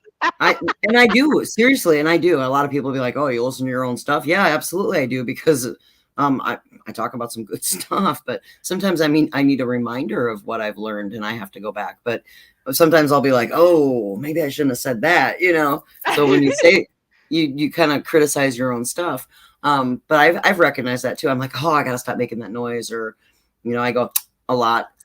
Or whatever. And I'm like, it annoys the crap out of me if I'm re-listening to it, but other people may not recognize it if you don't point it out. Yes, we tend to be our worst critic. So it's like art, right? If you make art, if you have a little mistake in your opinion, more than likely you're the only one that's going to see that little spot that's like, darn, that shouldn't be there on that canvas that you just painted or something. And then most people aren't even going to see that speck unless you point it out. And then that's like the only thing you're going to probably maybe see, depending on what it is. But it's there. It's there. I know it's there. Yeah. That's funny. Yeah. I think I've heard that from a lot of people, a lot of artists who are like, I scrapped the whole project because I made a mistake. And you're like, wait a minute, how would anybody know that? And they're like, but I know it's there. Very true. So sometimes it's essential just to get rid of it because we're that uncomfortable with it. And sometimes maybe just letting somebody else have it or sell it to somebody else that can appreciate it and not be bothered by that odd spot or whatever might be okay too. But sometimes people might not want their name on it if they think it's that bad, right? So I don't know. It depends how you look at it. Yeah, matter of perspective.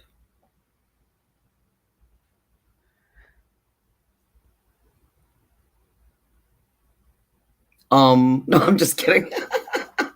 You can do some ums now.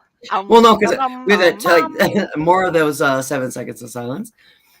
But I hope you feel better, Steve. Enjoy the rest of your night. Okay. He's not feeling good, well. Aw.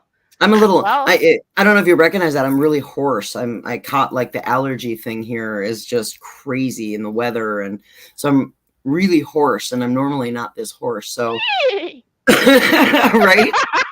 Give me the oat bag. No, I guess I'm not really noticing it probably as much as you are. I remember you saying that in the podcast because I listened to your podcast today Oh, before we did our stream, and you were saying this, but I guess myself, I'm not really noticing it as much. So it's probably more bothering you than me or yeah, anybody. it's bothering me a lot. But I mean, to be fair, I've been talking a lot this week between work and then just socializing and then this and then the podcast and everything. So I'm recognizing it only because Well, you got a that's what I friend you're do. talking to all the time right now that's going good, Yeah, so I'm yeah, sure that might be part of it. yeah. You know what? No, no regrets. No regrets. I'm not No, apologizing for it because it's all worth it. It's all it's good. It's good stuff. absolutely fantastic. So I'm not going to complain. I need to be accountable so I get more sleep because I'm not sleeping. I'm just Well, it not makes sleeping. sense. If you get a lollipop, you want to, sugar Hey, and sweet. hey, PG-13. I'm talking the actual candy. What are you talking? It's been a heck Just of a week, kidding. 50. It's been a heck of a week. I think just for a little moment of for us, I'm going to play the little promo that I put out before our live stream. It's a little over a minute long, and people that didn't get to see it before our live stream could see it now. Okay.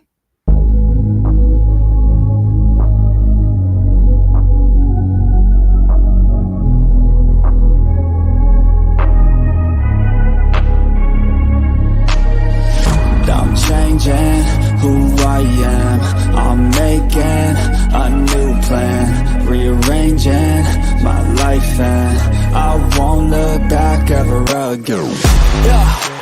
You ain't see me activated. You better hope that you never see me agitated. I think about my actions, plan them out, evaluated. That's how I end up on the top, man, I'm calculated. My mind's a weapon, my body is the engine. I'm never second guessing, I just do what I was destined. Cause I feel I got the blessing, persistence and obsession. That's how you keep progressing, I already learned that lesson, yeah. I'm changing who I am. I'm making a new plan, rearranging my life, and I won't look back ever again.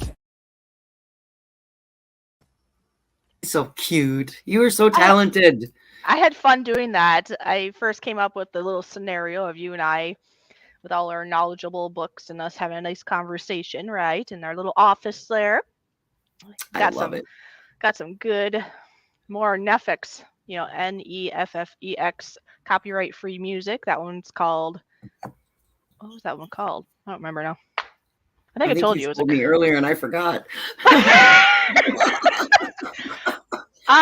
Actually no, I think I put it in here so I can look. Oh, there, Changing. I was gonna call it Courage or something. I was like, no, it wasn't Courage. It's Changing. That's what it's called. Changing by Neffex. All of his stuff is so like positive. It's got that motivational kind of feel behind it, and that I just dig it. It's the original intro from our first show still brings me to tears. Yeah, I really like a lot of their music. They have some really good messages if you listen to the songs.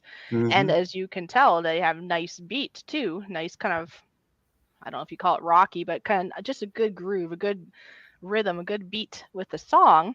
And then they have wonderful lyrics. Yeah. I'm vibing with it. It's got a great feel. Like I said, positive. Just the whole aura of it just makes you feel better. Uplifting. Very uplifting. Now I do see that Northern Ohio Railroad has stopped in, so that means I have another button to push. Ooh, more buttons.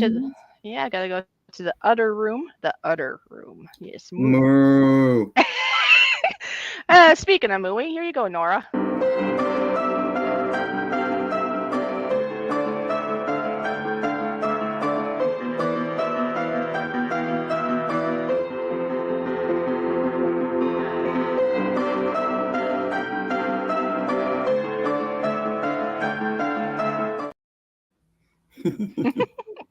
I caught Nora's live stream this morning. I never caught one until today. It was really cool. He was out doing trains this morning. Cool. Yeah, I stopped in and said hello. Oh, I bet he really liked that. It was super cool. I got to watch the trains while I was working and listen to him tell us what was going on, and I learned a little bit about locomotives, and it was really interesting. I had a great time. That's awesome. Yeah, in the background here, Ron sent me a picture of his supper, apparently. He's like, you know how we always want to make people hungry. So I'm here we go. Getting a food pic in here in a second. Maybe. Why is it doing that? Where did it go? I downloaded it. State modified. It's being silly. He's taunting you with dinner. I might have to upload it from the other PC. I was trying to do directly. See, I have 2 computers going and 2 monitors and 2 everything. I was trying to do it directly on this one, but it's not letting me see my download. Yeah. Fancy technology. Thanks to Ron. Thanks to Toyman. I have, at the moment, I have 2 of them anyway. So, yeah. Which is nice because... Did you lose? I just read the comment. That's funny. I lost my lunch. Did you lose my dinner? Yeah, did you lose my dinner again, Fishy? Well, I was trying to do it on the PC that I'm streaming on that I got from you there, Toyman, but I don't know. When I went to the downloads, it's not showing it. It's showing me things from 2 years ago or something. Why would it be 2 years ago? I haven't had, I don't know. Maybe it's 2 weeks ago. Maybe it wasn't 2 years ago. Whatever it was, it's not listening to me. So I just do it on the other PC while we're talking. Operator error. I think it's the PC error. PC error. Oh, Yes, fantastic. Fantastic. Well, it's just been a great journey so far. I've really enjoyed having the space, especially with you and Toyman, just to be able to sit and talk about some of the things that have been going on in our first world. And it's been great to have that kind of support. Yes. Well, like I told you earlier, how you can end up having family that's not blood family. And I have to say, well, as long as you'll accept us, of course, I look at you as family. It's like, oh, you're just so close. And as you know, you get VIP knowledge at times because it's not because we have to, it's because we want to, because you just feel like a close element, a close family member. I love it. Well, and it's kind of like we had talked about conflict resolution with children. You know, they don't get to see the outcome. They just know that mom and dad are mad, and then the next morning they're not mad anymore. It's nice to be able to talk with you about the things that are going on here, and a lot of people know about them, but they don't see the steps, and so they don't get to see all that.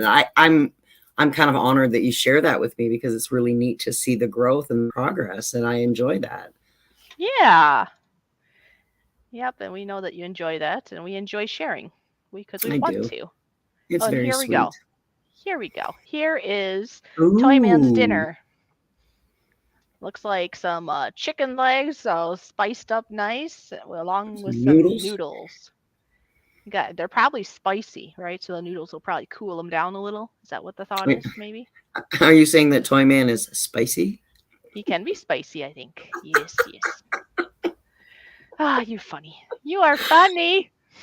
It's been that kind of a week. That's all I got to say about that. Okay, I didn't want to end broadcast. I almost clicked that button. Good thing it gives you two things usually on the PC. It usually says, "Are you sure?" And you're like, "No." See, that's what I don't like about if you ever stream from your phone. It doesn't give you that second chance. It just, if you hit end broadcast, it ends the broadcast. It's like, oh no. They put the button in a bad spot, in my opinion. I don't remember where it is, but it's in a bad spot where you might be doing other things on your phone while you're streaming, and it doesn't give you a second choice. Like, are you sure you want to, hit that button? I know this from experience because, well, Ron had a Halloween stream, and it was the first time that I was on a stream on a phone, and I had controls, and I thought I was exiting, the StreamYards, because I think I was taking a break from cleaning the church or something, so I had to go, and it was like, oops, I ended the stream. I thought, oh no, he's gonna kill me, but he didn't kill me. So that's when you see all that round 2 or take 2. Yep. It was only 30 minutes in or something. So it's like, oops. Hi, Gil. Look who made it. Gil's welcome. It's our favorite collaborator. He dropped in to say hi. I know. I was wondering where he was. No. No, he took the time. That's amazing. So now I gotta find his button. There it is. Here's a button for Gil Skills.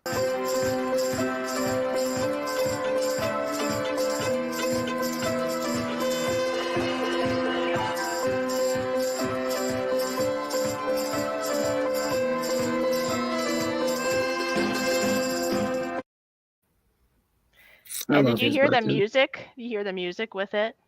That's all me. That's all me doing all those instruments. I put all the recordings together to make a song just for him. You're so talented. That was fun because you start with piano and you just do all the things and you put them all together just right. It's fun. It's art. It's music art. It's music art. You're so Mhm. creative. I love that about you. I just love art. I've always loved art. Like ever since I was oh, I'm gonna choke on drinking a little juice, huh? Anyways, I've always liked drawing and all the things since I was younger. And I have to say, over the course of like 17 plus years, my life had just kind of went towards whatever he wanted, right? And I put that all to the side.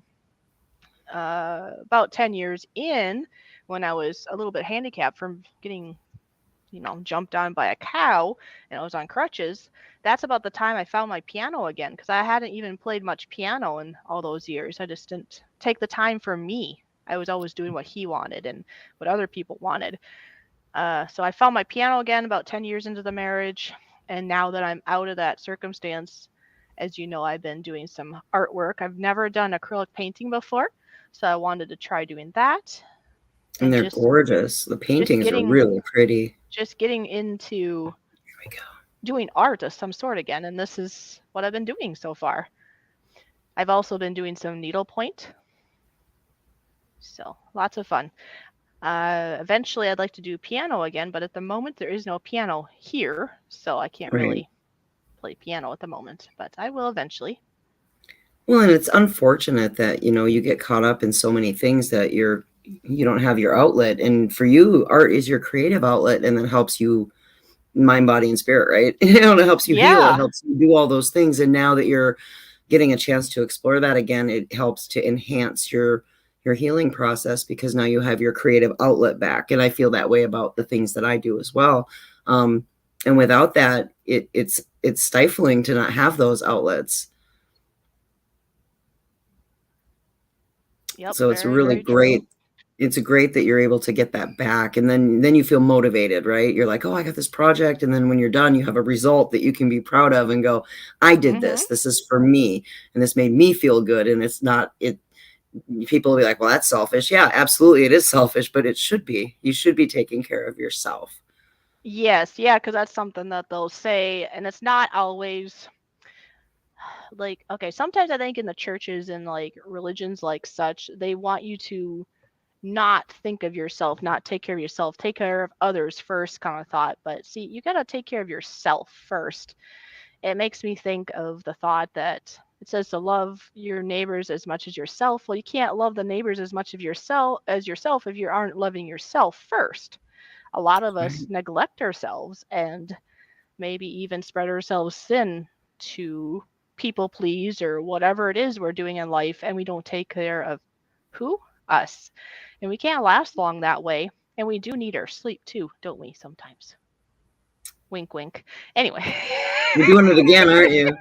Yeah, wink, wink. She's really enjoying throwing me under the bus this week. Well, you do need your sleep. Come on now. I'm accountable. I'm trying to be accountable. It's tough. It's still your choice. I just said you should probably get your sleep. It's still your choice. Yeah. It is 100%. My choice. I just need to make better choices. But it's hard. It's hard. Well, when you first get into something that's good, like now you're in a good, not that you didn't have good before, but you have this really good friendship, right? It went from the 5-year-old episode to this person that's really good, and you both are eye to eye on so many things and respect each other. I've been there too. When I first have a really good friendship, you just want to talk 24/7, and that can maybe last for a week, maybe even a month, but then after a while you're like, okay, reality, I kind of need a little bit of boundaries here again. For me, right? And it's nothing against that other person. And if they respect you, they're going to understand that it's not them. They're going to understand that. And I think to be fair, the sacrifice that I'm making in sleep, and I've done this for friendships, for family, for all sorts of things, I think the sacrifice is worth it because when you're finally in that zone where that kind of energy is being reciprocated, like I can just say for you and I in our friendship, when we get together and talk in the middle of the day, 2 hours go by really fast because the energy's there and you're feeling all that that goodness, and you're feeling empowered and you're feeling safe and you're getting all of the things, your needs met, so to speak. That to me is part of self-care. That's part of loving who I am, because I'm engaging in something that's bettering me. And so it's the sacrifice I'm making in sleep, because I'm doing that with multiple people over, all day long. And that you don't want that energy to stop. And then you're just like, yeah, but you can't drink from an empty cup. You need to go to bed, get some sleep. Exactly. You have to refuel and re-energize yourself so that you can Right. so you can have your cup overfloweth, right, kind of thing. Then you can bless that onto other people that you wish. Park Nest, Right. great to see you. And I see before we go there, Drone Fox Ireland, great to see you. Hey, welcome. People that love to help other people need to spoil themselves. Helping others is its own reward. However, you need to take care of your soul so you can continue to do it for others, because that's right, you're going to get burnt out. There is burnout, be it on social media, you hear burnout there, but we could burn ourselves out on, what do you call that? Or lighting the candle on both ends, or shorting Yes. yourself. I can't remember the term exactly, Well, but you said spreading yourself thin, and that's exactly a perfect too. analogy for that. Yeah. Yeah. And burning the candle at both ends, same. There we go. Burning the candle both ends, or spread yourself thin. Either way, you're not going to last long on that. If anything, you might get sick, or might not be able to think well, or whatever it is. So you got to take care of you for long term. For short term, it's our own choice, obviously, to do these things, and it's okay short term. But for long term, we have to, or we should, evaluate and figure out long term remedies. Well, that's why I'm lucky to have people like you who are going to hold me accountable and tell me to go to sleep. Be like, okay, Lori, it's your choice, but I highly suggest for your own good that you get some good sleep tonight. And guess what? The goodness of people will be there in the morning just for you.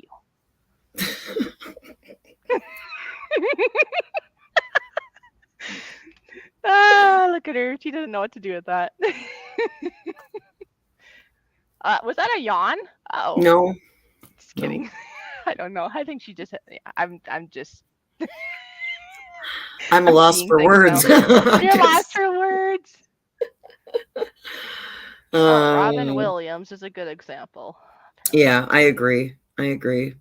But, to be fair, I mean, he was hiding a lot of his own pain and trauma behind his comedy and what he was doing as well. And he was troubled, and that's sad. But you're dead on right. I mean, had he accepted assistance and resources for his own demons, then he might have not had the unfortunate outcome of what happened. Exactly. I think this is a perfect time to play our other motivating video. What do you think? I'm all there. Go for it. It's the mental roadblocks one. So, yes, I'm going to play that. It's just over 2 minutes long. I want you all to sit back, relax, and enjoy. Or you can get up and dance, whichever makes it better for you. But listen to the words. I really do think that NFX does really well on their words that they're trying to get across. All right? If I'm dancing, I'm shutting my camera off. You can do whatever you wish. It's your choice. Choice.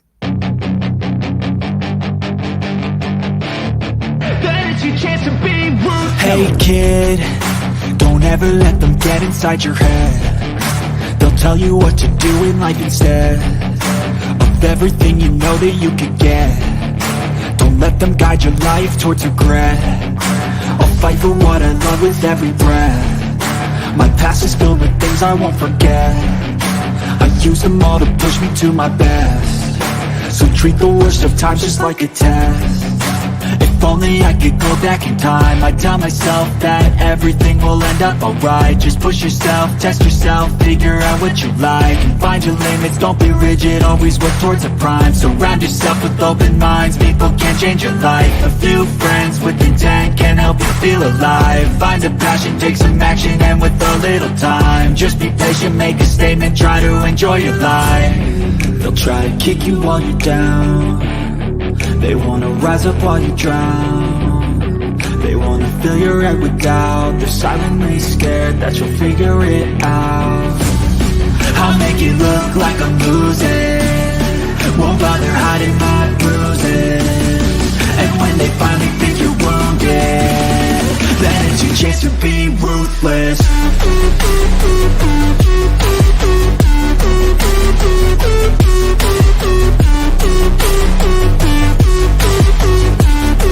Then it's your chance to be ruthless.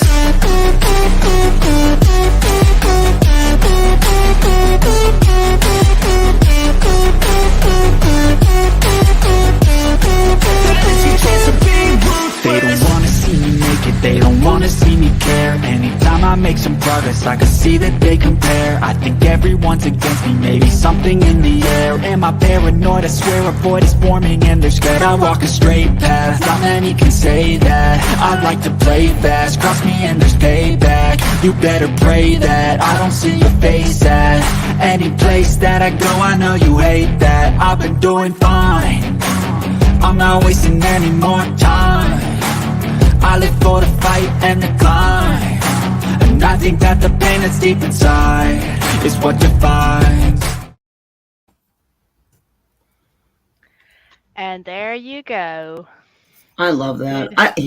All of those tunes are just so freaking fantastic. They are, and just like the song that I only used part of for our promotion of today's live stream, I love the whole song, so I want to do something like I did with those other songs here, like I did with the Losfer, our show intro, how I use their song there, and then this one, I want to do another one with a bunch of like images and stuff and do the whole song because it has a lot of good words in it. It's another song that was like, oh, it's another good one. I don't like words at all, so. I know you're lost for words, but hey, you'll have to deal with it. I love words. I love words. I know you do. You do, because we've talked about, well, okay, this is why it's nice to find other people in your life that are going through or have gone through similar situations as you, or at least have similar thoughts of maybe boundaries, respect, or whatever. Because think about it. Remember that one day I had used the word seasons. I said I look at it as seasons of life. And it doesn't even matter that if you're going through bad things, actually, because your life is ever changing, even if everything's going great. We're getting older, so we go from like I'm thinking way back when I was young and obviously single, just a kid, and we would get together and I got to go hang out with my cousins, and my one cousin is like my best cousin. We had these great conversations, going from that to getting married, and he got married, and we can pick up right where we last left off if I call him up or if we have time to talk. But because we're busy in life, we hardly get to see each other. We hardly get to talk. And so it's a different season. It's kind of sad, but it's kind of good too. There's good and bad in each season, right? So each season, be it anything happens in your life, like abuse or a loss of a person, but sometimes it's just how it is. Things change. Like my grandparents aren't around anymore on either side, so we don't get together as much for holidays. That season has passed. It's all done. Well, and to be fair, the how we navigate each season ourselves with or without other people, and like you had mentioned, the things that we go through, it teaches us lessons to navigate them differently or better or change and grow and evolve in those, how we're handling it.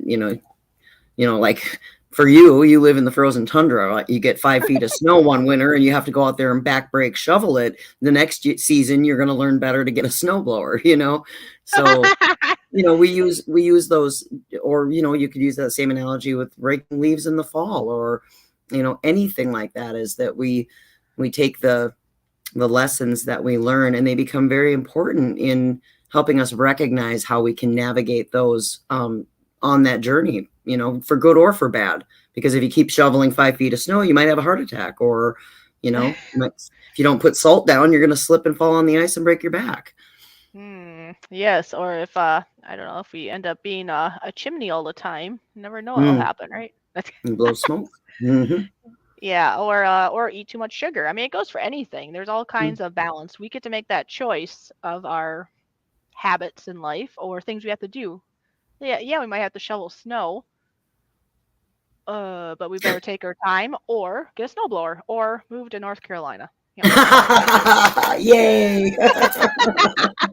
I just chose that. That was my choice, and it was the best one Yes. for me, right? Yes. But you know, I Exactly. mean, you know, without, but again, there's a lesson to be learned in that as well. I mean, I do miss my family, my friends, my, you know, things about my home, where I grew Yes. up. I miss that too. So, but again, you navigate. It doesn't mean I can't go back and visit. It just means that I'm not going back in the middle of January. You know? Yeah. Yeah. She knows too much that she's not gonna be lacking of knowledge and get stuck in snow or slip off the But that's how road. I learn, you know, that's how you learn. And so, much like the analogy that you use for our life being ever changing seasons, it's very much that same way. You've learned about these things by experience, and therefore it helps you make better decisions, that make you happy. I just don't like to be frozen cold.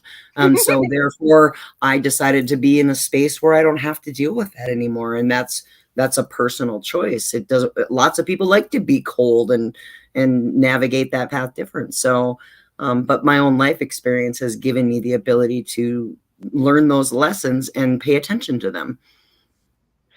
Exactly. And the big part of life is, well, sometimes we might make a mistake and learn from it, right? We might shovel too much snow or something like that, but we have to learn from our mistake. We don't have to, but we should. Because people that don't learn from their mistakes, that might be why there's adults that are like children. Like, I don't know if you ever noticed, but as a child will do something, I think at least twice to make sure that's where maybe if they got a little pain from something, like maybe they hit their head on a wall. I don't know if you've ever seen that with a child, but they might hit their head on the wall, just a tap, right? And they'll be like, they look around like, what just happened, right? And then they got to do it again to almost like confirm that, and then they usually don't do it ever again or try not to because that hurt. I don't want to do that again. But there Right. might be some people out there that maybe they did it once, or they keep doing it and not noticing. That's what it is. They keep doing it, not noticing that, but apparently the pain is from hitting their head against the wall, and they might be 60 years old or 70 years old and they're still hitting their head against the wall and wonder why they get a headache all the time. But it's like, come on, you gotta learn. Stop hitting your head on the wall and you'll feel better. I You gotta used learn a from your mistakes. I used a similar analogy with a friend who, and this was a long time ago, who was dealing with toxic garbage going on the internet as far as drama went. And I was like, you keep getting burned and keep touching the stove. You need to stop and start ordering takeout, because you can't be trusted to use the stove, because you don't know when enough is enough. And it's the same kind of concept of, if you're not going to learn the lesson, then sometimes you have to literally throw out the stove and just order in, because you don't have the skills, that are required to cook your own food. But they just kept on wondering why the behavior was still happening, or why they were still, like you say, stuck, in that situation. And I said, because you're not invested in changing it. Sometimes you have to be creative and think outside the box. Exactly. Wow, look at that. Remember, we didn't know, well, we already knew we could go for 2 hours, but look, we're almost to the top of two Oh my hours for goodness. doing our That live went, stream. That it one, always goes fast. It goes it fast. does. I mean, 2 hours is like 1 hour for you and I'd say. I think so. Just goes and goes and goes. Well, but I always, to be fair, I always enjoy coming and spending time with you, regardless whether we do a live stream or not. But I appreciate all of your insight, your friendship, your support, that of the people on your channel, who I've starting to get to know and love and respect. I think you guys are all amazing. So I can't thank you enough for always making space for me and wanting to do this with me, because I really enjoy it. Well, you're welcome. And yeah, well, as you know, we've talked in private here, a couple of times lately, and it would be like, oh, wow, there goes 3 hours. But, we can chat all day long if we really had the time, because we have so much we can relate about. And it's just, I don't know. Until you tell me to go to sleep. Until I tell you it's time to go to sleep. Yes. Go to sleep now. Well, and to be fair, that's a really good way to end that too, is to find people in your world that will help hold you accountable for the things that you know are good for you. So, you know, when Yeah, I need help with stuff and I'll go to my friends, and I've done this with other friends too, and said, listen, you know, I need your help. Can you help hold me accountable? Because I need to be off of the interwebs at 11 o'clock so I can get to bed. And then what I choose after that is on me. But I have good friends that will do that. They'll be like, oh, it's 11 o'clock, bye. And they'll just hang up on me, you know, because that's what needs to be done. So it's healthy and it's helpful to find people who will support whatever you're working on in your journey, who will usually when I talk to somebody, and Fishy does this too, when you're coaching somebody, is you start the conversation with, what's your goals? What do you want to accomplish? And how can I help you be accountable? And exactly. that's always a really good way to start, so that when people try to backslide and say, well, you know, da da da da, then they can say, listen, you said this was your goal. Now it's up to you to hold yourself accountable, and call them out on their stuff, because sometimes you need that. You need those people to support you in the best way that you can. So by being transparent with what your needs are and having other people help you be accountable, that helps you just continue to be the best version of you. And that could be something as simple as uh, just like exercise or diet or something. Because I know in the past, I've had times where I wanted to not so much exercise, I guess. I might go on well, okay, back in the day, I would walk with my neighbor friend. That was great because you could walk and talk forever and and then you didn't even realize how long you walked. Mm-hmm. But even if you don't have somebody local, uh, I've done it before when I was on a certain eating journey, and instead of just keeping it to myself, because then I could just do whatever, and then it's like nobody knows, so then nobody's gonna know that I don't know, I didn't hold myself accountable. So sometimes it's Mm-hmm. good, like you said, it could be anything. Have somebody hold you accountable, because more than likely then you're going to stick with it a little better, whatever that Right. is, whatever it is. Well, and I had that same thing too, especially right after, you know, Toby had passed. And you get into these ruts where I wasn't eating at all. And my friends would be like, did you eat breakfast today? What did you eat today? My daughter used to do it a lot.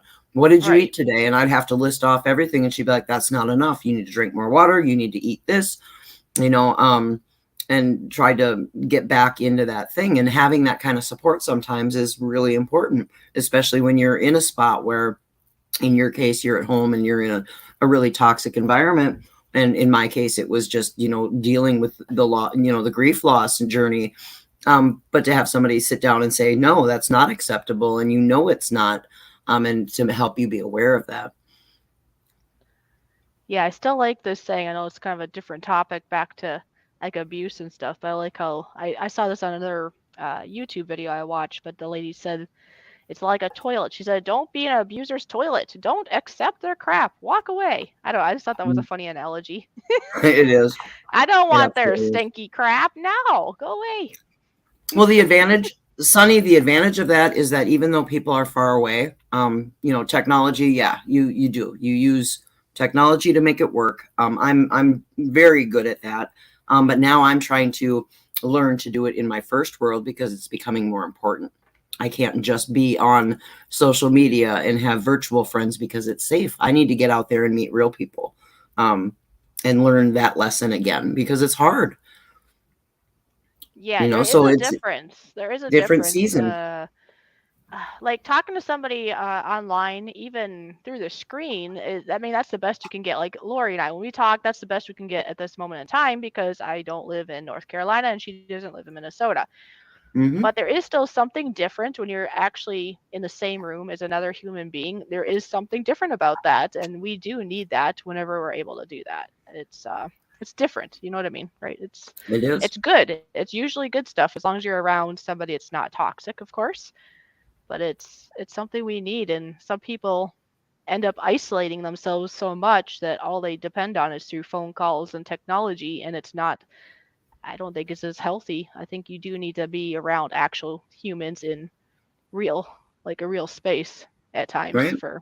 Right. for healthiness, for our own good and for them. Well, and Sonny, you can sign me up for that too, you know, because I need to get out a little bit more and do some walking. So we could always exchange phone numbers, and we could have some phone calls, and I could go for a walk, and we can talk Yeah. about anything under the sun. So we can always do that together, and we can do that as a group. We can do group calls. I mean, finding that kind of fellowship is really important for a lot of us on our journey. Yeah, because if you don't have anybody right there in your first world, that's the nice thing about technology. Actually, yeah, Sunflowers had brought that up to me here. What was that, a couple weeks ago, I think? And I said, well, let's wait till there's like not ice and snow because I don't want to fall down. I'm trying to walk and I want to be warm.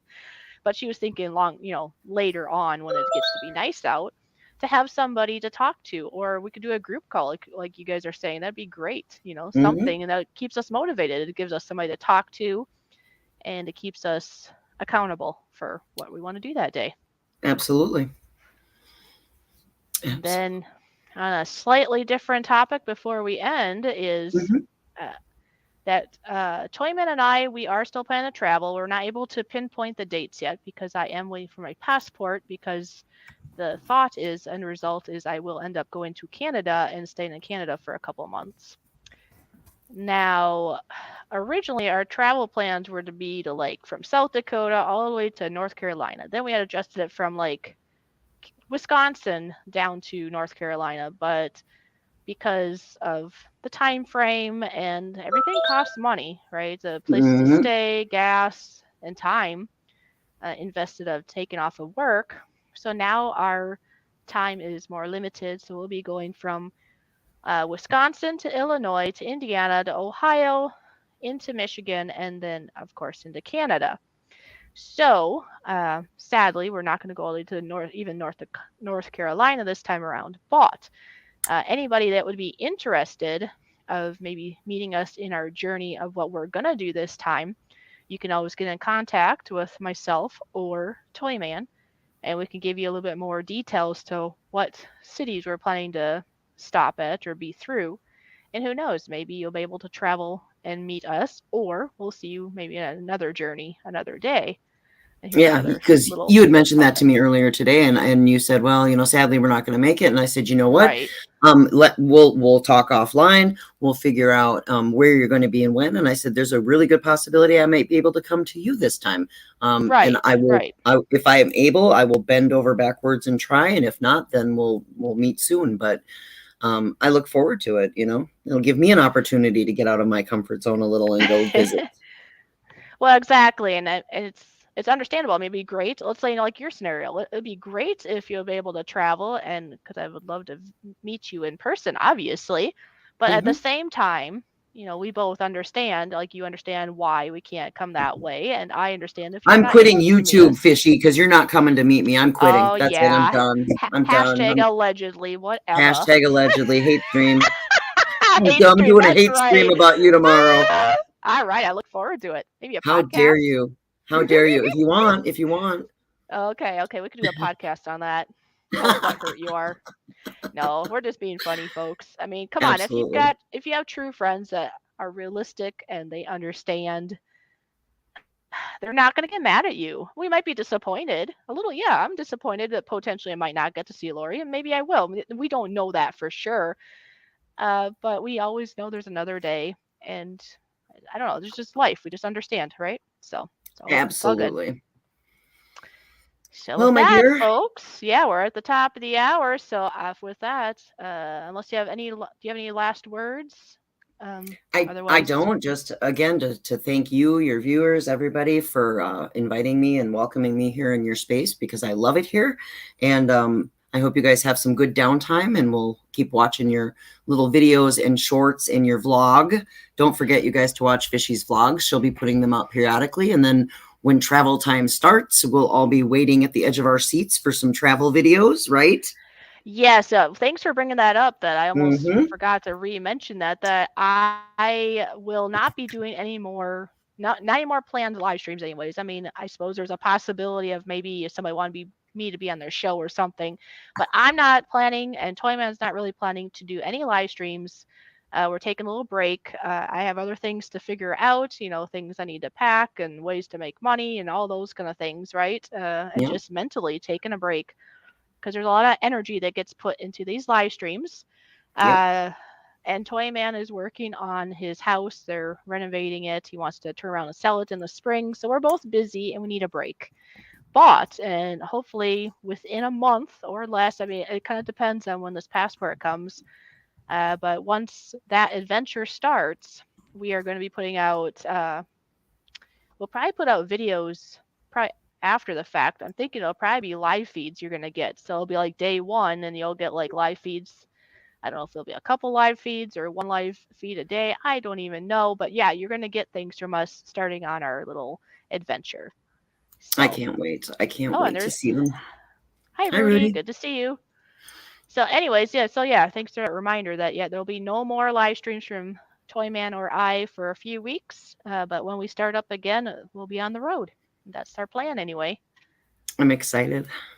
So thank you for being here, everyone. You can always share this out. If you love the info here, people can watch the replay anytime, and you can watch the replay too if this was beneficial to you.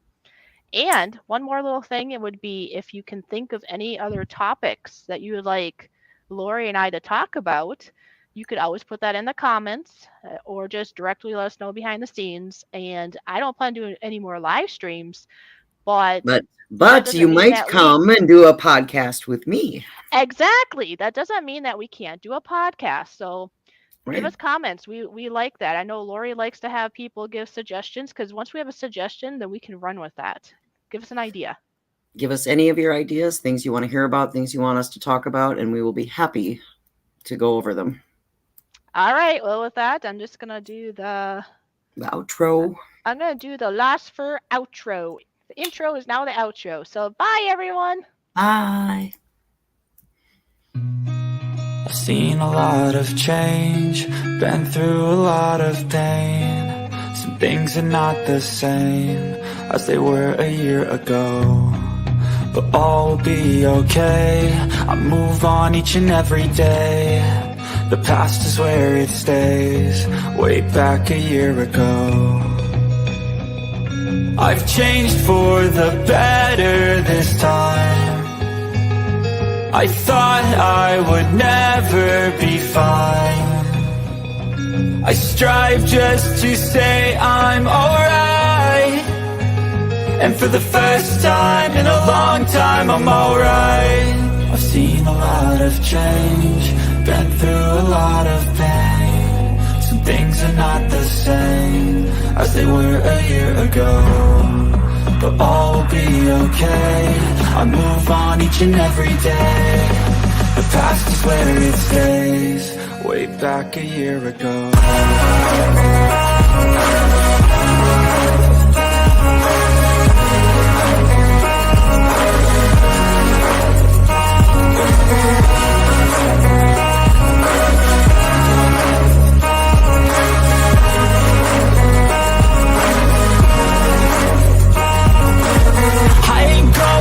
I'm not falling. I'll push all my chips and call all in. I'll bet on myself, you keep stalling. I hear destiny and it's calling. I'll keep my head up high through the downs and lows, and we're all going life. Still nobody knows, but I'ma choose what's right and take what comes and goes. And ain't no one in life holding me back no more.